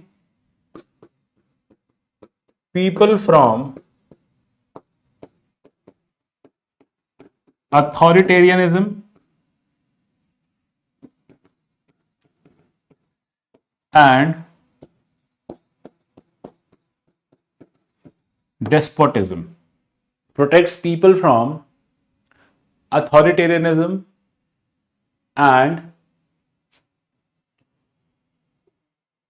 despotism. ठीक है, people from authoritarianism and despotism. Clear? Of government add कर लो, किसका पूछोगे फिर बाद में, कौन करेगा? Who would be authoritarian? The government would be authoritarian. Who would be despotic? The government would be despotic. अभी पढ़ेंगे डेस्पोटिज्म क्या है. तो अभी तक हमने क्या पढ़ा? Let us quickly recap. Constitutionalism क्या है? Constitutionalism is the philosophy behind the constitution. हर कॉन्स्टिट्यूशन की अपनी अलग फिलॉसफी हो सकती है. Indian constitution has a different philosophy. North Korean constitution might have different philosophy. South African constitution might have different philosophy. मतलब यह है कि the government of India, the parliament, whenever they are following the constitution, और वो जो भी कुछ कर रहे हैं, they should do according to the constitution. यही है फिलॉसफी बिहाइंड द कॉन्स्टिट्यूशन. और जब हम इंडिया में बात करते हैं तो 3 मेजर प्रिंसिपल्स इंडिया में आपको फिलॉसफी की बात, मतलब फिलॉसफी बिहाइंड द कॉन्स्टिट्यूशन की बात करते हैं. जैसे पहला आ जाएगा लिमिटेड गवर्नमेंट, दूसरा आ जाएगा द जुडिशियल इंडिपेंडेंस, एंड तीसरा is the separation of powers. तो ये मेजर हैं कि जहां पर जुडिशरी या पावर्स या गवर्नमेंट की functioning according to the constitution काम करती है. तो ये कॉन्स्टिट्यूशनलिज्म है.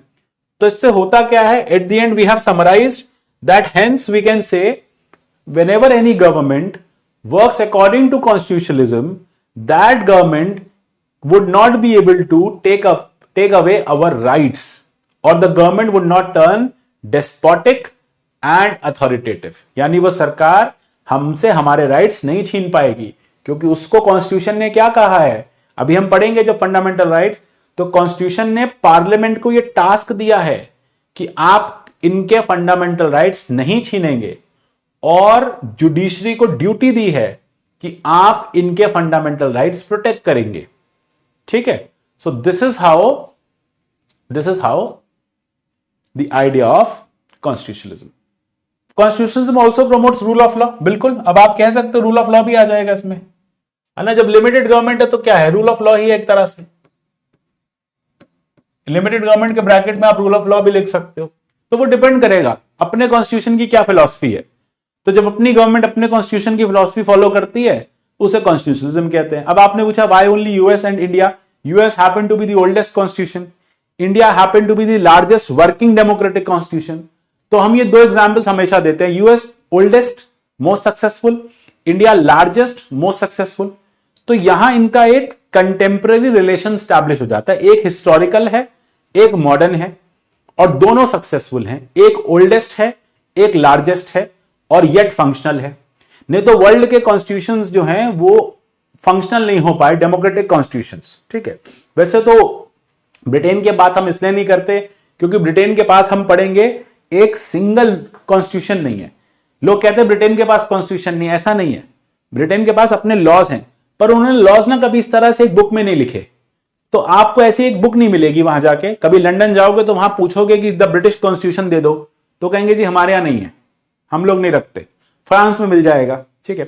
अब रशिया में constitution has become highly authoritative, मतलब the government has become highly authoritative. Government ने उठा के कॉन्स्टिट्यूशन ही चेंज कर दिया. रशिया में पुतिन ने कह दिया जब तक मैं मरूंगा नहीं, मैं ही रहूंगा प्रेसिडेंट. तो इसीलिए हम यूएस और इंडिया का एग्जाम्पल इसलिए देते हैं. At one place one has the oldest constitution, another has the largest and the most successful working constitution. तो इसलिए हम ये दोनों के एग्जाम्पल्स देते हैं. अब बात आती है डेस्पोटिज्म क्या है.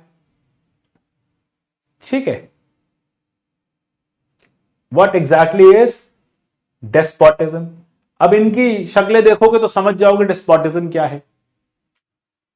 डेस्पोटिज्म मतलब where the government becomes highly dictatorial, despotic, आपसे आपके राइट्स छीन लेती है. और अपने अकॉर्डिंग आपको चलाती है। यानी जहां पे हम कहते हैं कि द रेक्स इज लेक्स, है ना, where the government has absolute powers, government के पास क्या है, एब्सोल्यूट पावर्स हैं, वो गवर्नमेंट डिस्पोटिक है। ठीक है, यहां पे ये स्टेलिन है, इन्होंने 30 इयर्स रशिया पे रूल किया, सोवियत पे रूल किया। ये हिटलर हैं, ठीक है, ये माओ हैं चाइना के। तो ये डेस्पोटिक लीडर्स थे। These were the despotic leaders. अब तो है नहीं, थे। डेस्पोटिज्म सेट किया इन्होंने, यानी इनके अकॉर्डिंग रूल्स चेंज हो जाएंगे। दे वॉन्टेड या they placed the constitution in such manner, या दे रिमूव्ड द कॉन्स्टिट्यूशन, और even if they implemented the constitution as per their wish, not as per the wish of the people. तो जैसा इनको ठीक लगा इन्होंने वैसा किया। क्लियर है? डन। तो लोग कहते हैं ना, अरे तुम हिटलर हो। क्यों? हर किसी को कह रहे थे हिटलर हो, अरे ये हिटलर जैसा है। अभी थोड़े में टीचर के लिए भी कहोगे हिटलर एकदम, है ना, ब्लॉक कर दिया क्लास में से। वो माओ जेडोंग है, किम जोंग के मामा, शक्ल एक जैसी है ना, सेम चाइनीज प्लेटू के पार्ट हैं लोग। तभी तुम समझ जाओगे डेस्पोटिज्म क्या होता है थोड़े दिन में। जब ब्लॉक हो जाओगे 2-2 3 दिन के लिए, क्या मेरी क्लास से कोई ब्लॉक नहीं होता, रेयरली कोई हुआ होगा। ऑटो ब्लॉक हो जाओ तो पता नहीं। कभी डेस्पोटिज्म का मतलब थोड़े दिन में समझ में आ जाएगा।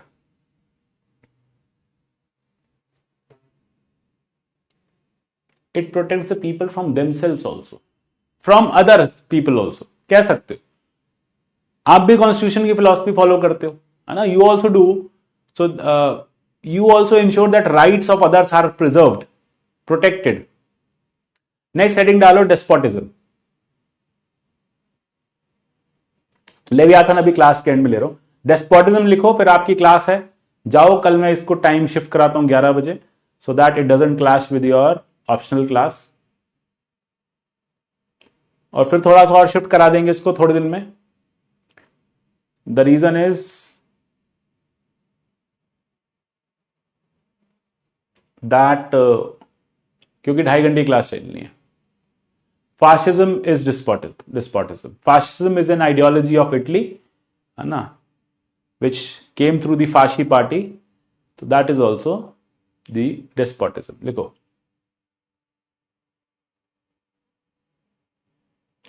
हाँ प्रियांशु, आ रहा हूं आपके डाउट पे। डेस्पोटिज्म लिख लो, फिर उसके बाद मैं डाउट्स ले रहा हूं।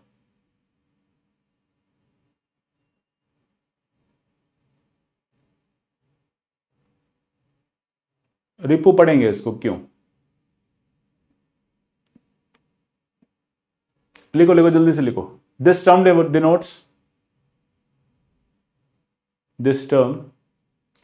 डिनोट्स डिस्पोटिज्म की बात कर रहे हैं। This term denotes a rule और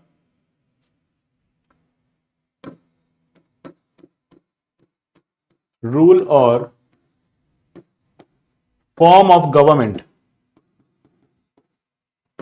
rule or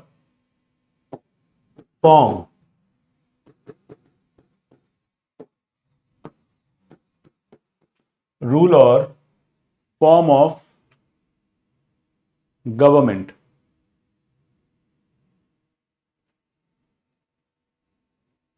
having absolute powers bracket not controlled by constitution, not controlled by constitution, having absolute powers not controlled by constitution, full stop. Under this system, the government violates rights and life of citizen. The government violates rights and life of citizen, full stop, done. Next heading कल करेंगे, rule of law. याद दिलाना, इस slide से करना है कल, rule of law. Now doubts, those who have optional class can leave, those who have doubts can stay। देखो, technically dictator at one point of time doesn't suit your requirements. शुरू में आपको लगता है डिक्टेटर अच्छा है, लेकिन at one point of time dictator becomes highly powerful. Leviathan है ना, ये एक प्रॉब्लम भी था। इसको लेवियाथन क्यों कहा? Leviathan is a monster, sea monster. जब हमने टर्म लिखा था लेवियाथन, तो लेवियाथन क्यों कहा हमने? क्योंकि लेवियाथन सी मॉन्स्टर है। तो मॉन्स्टर बन जाती है गवर्नमेंट। जब गवर्नमेंट बहुत पावरफुल हो जाती है तो वो मॉन्स्टर बन जाती है, तो आपके राइट्स स्नैच करने लग जाती है। इसलिए despotism is not good. China में भी termed as despotic country, Russia has the tendency of despotism, Saudia has the tendency of despotism, similarly North Korea despotic nation। कोई भी ऐसा नेशन जिसका लिबरल कॉन्स्टिट्यूशन नहीं होगा, जो लिबरल नहीं होगा इन फंक्शनिंग, वो डेस्पोटिक बन जाएगा। Marxism is an ideology, Marxism despotic नहीं है। वैसे तो आज के डेट में लिबरलिज्म भी मार्क्सिज्म को डेस्पोटिक ही बोलेगा, क्योंकि मार्क्सिज्म आपसे ड्यूटी पे फोकस कराता है, राइट्स नहीं देता। पढ़ेंगे अभी मार्क्सिज्म, सोशलिज्म मार्क्सिज्म का डिफरेंस पढ़ेंगे। Limited government, rule of law, it's one and the same thing. Where government is limited by the law, है ना। किसका रूल चलता है? लॉ का रूल चलता है। आप कहते हैं मोदी जी का शासन है, no, it is the rule of law, it is the rule of constitution, rule of law. Constitution is a law, rule of law.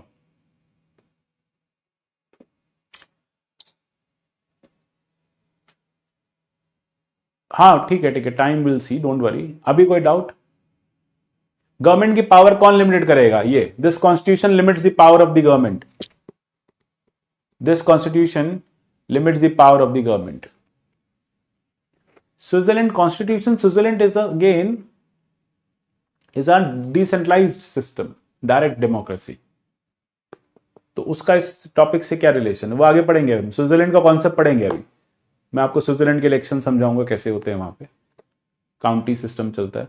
Liberalisation, opening up, जैसे बैंक्स है, बैंक ऑफ बड़ौदा को ओपन अप कर दिया, as an government ने अपना stake हटा लिया, अब वो बैंक प्राइवेट बन गया। आप बैंक ऑफ बड़ौदा जा रहे हो, आप एसबीआई जा रहे हो, एसबीआई में लंच ब्रेक नहीं है, एसबीआई वाले आपकी बात सुन रहे हैं, एसबीआई वाले आपके घर आ रहे हैं, सर अकाउंट खोल लो। प्राइवेट नौकरी है, सरकारी नहीं है। दैट इज लिबरलाइजेशन, जहां पे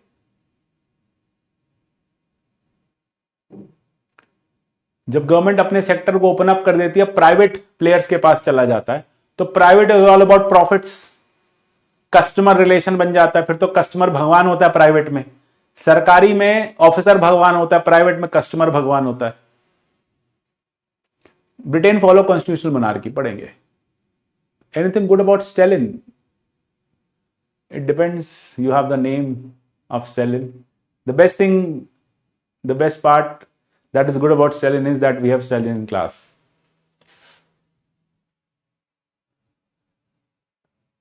Evolved from ancient Greece, Plato और एरिस्टोटल का जो सिस्टम था ना, वहां से आया। वहां पहली बार रूल ऑफ लॉ स्टैब्लिश किया गया था। अथॉरिटेरियनिज्म, जहां सरकार अथॉरिटी चलाती है, आपकी नहीं सुनती। हाउ टू यूटिलाइज, क्लास के बाद हैंडआउट्स पढ़ना। अगर आपको लगता है हैंडआउट्स में कुछ एक्स्ट्रा है जो क्लास में रह गया, नहीं डिस्कस हुआ, उसको साइड नोट्स में लिख लेना। Idea is whatsoever booklet you are creating, आप ये जो हाथ के नोट्स, अपने हैंड नोट्स लिख रहे हो ना, ये फाइनल नोट्स होने चाहिए। फिर ये नहीं हो 500 तरह के नोट्स बना लिए, सब कुछ इसी बुकलेट में आ जाना चाहिए, क्योंकि लास्ट में ना कुछ और पढ़ने का टाइम नहीं होगा। Hobbes, Thomas Hobbes, pol science का पार्ट है, उसे छोड़ दो, वो तो किसी ने पूछा था इसलिए मैंने लेवियाथन डिस्कस कर लिया।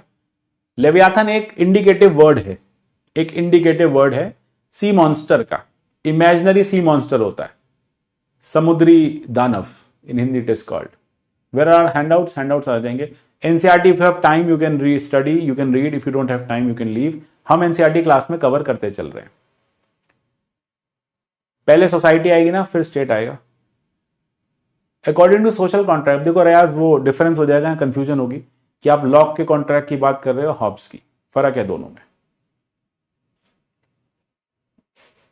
तो ये चीज हम बाद में कभी डिस्कस करेंगे, क्लास में नहीं।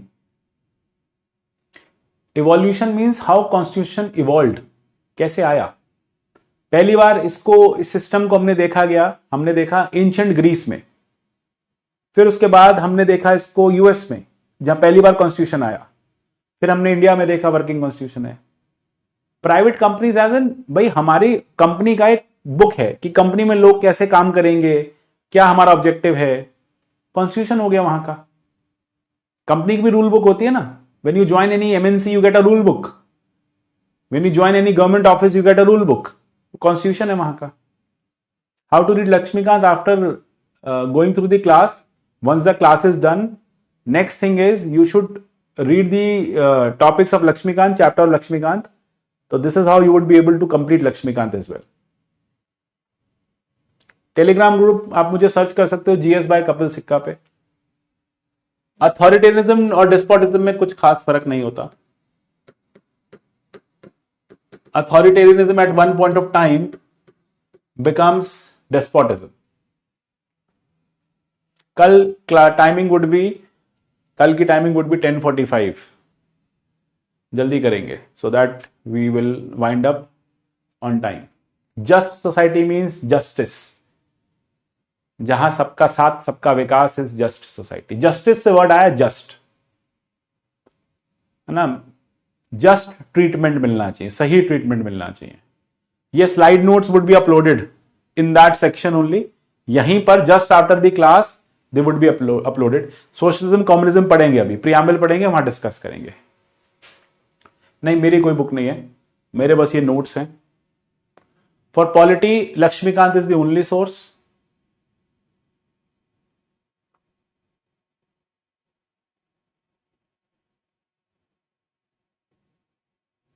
एनसीईआरटी इज नॉट रिक्वायर्ड, यहीं समझ में आ जाएगा सब।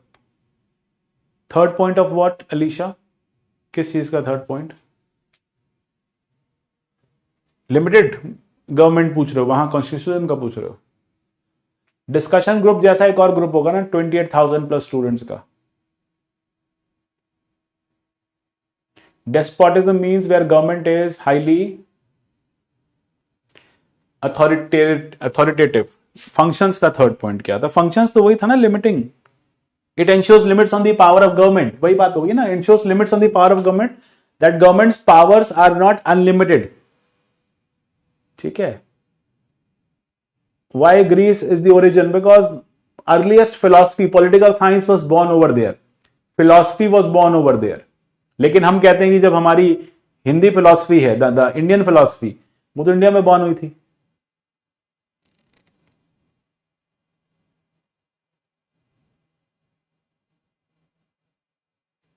Monarchy in any country, yes. All the Gulf nations are monarchy only. Saudi Arabia is a monarchy. United Arab Emirates is a monarchy. Oman is a monarchy. Qatar is a monarchy. Then अभी मोदी जी घूमने गए थे, नहीं मोदी जी घूमने गए थे, बुलाया था, ढूंढ के आना।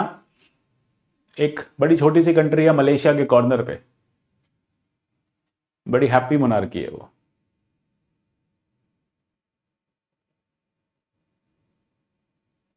है ना, ब्रुनई दारुल सलाम, वो भी मोनार्की। बहुत सारी मोनार्कीज हैं अभी भी। हाँ, एनफ है।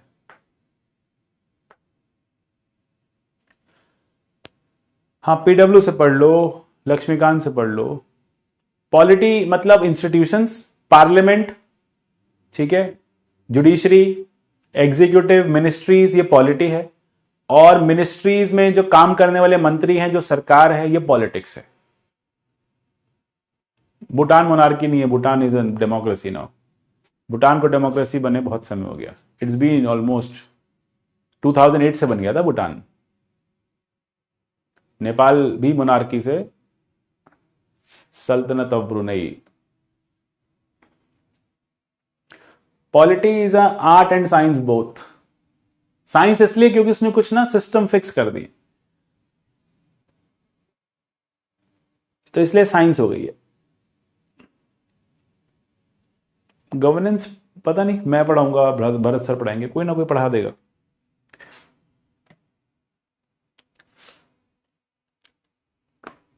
देखो, monarchy is a good rule, despotism is a bad rule.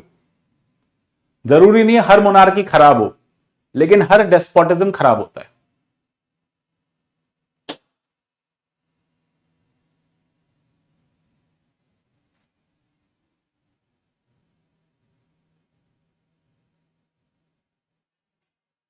नहीं, IGNOU booklet is not required, that would be, एक तो बहुत पुरानी बुकलेट्स हैं, अपडेटेड नहीं है। पीएसआईआर में पढ़ सकते हो आप, यहां जरूरत नहीं है। क्लियर? डन।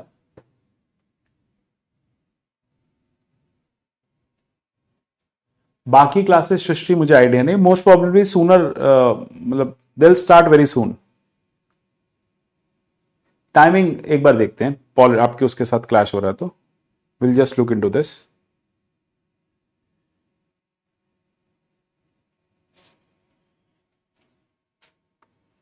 चलो bye everyone. DMP DQ DPQ शायद आज से नहीं मिलते हैं, सेकंड क्लास से मिलते हैं। नहीं, लक्ष्मीकांत कंपलसरी नहीं है, मतलब अप टू यू। चलो बाय एवरीवन, कल मिलते हैं।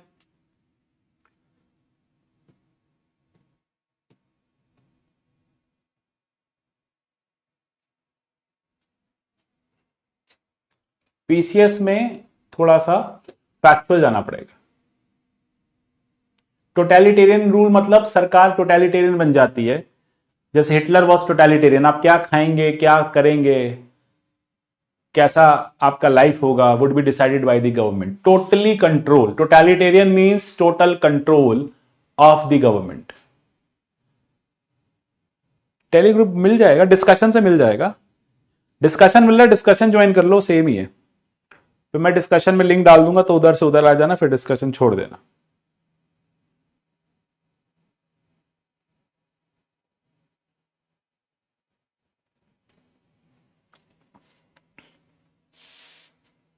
चलो बाय एवरीवन। कल मैं पीसीएस की भी टिप्स दे दूंगा। पीसीएस में कुछ नहीं करना, फैक्चुअल कर लेना। अपनी स्टेट में जो पब्लिकेशन आता है ना पीसीएस का, कोई ना कोई स्टेट का पब्लिकेशन जरूर फेमस होगा। हर स्टेट का अपना पीसीएस का पब्लिकेशन फेमस होता है, उसको गो थ्रू कर लेना।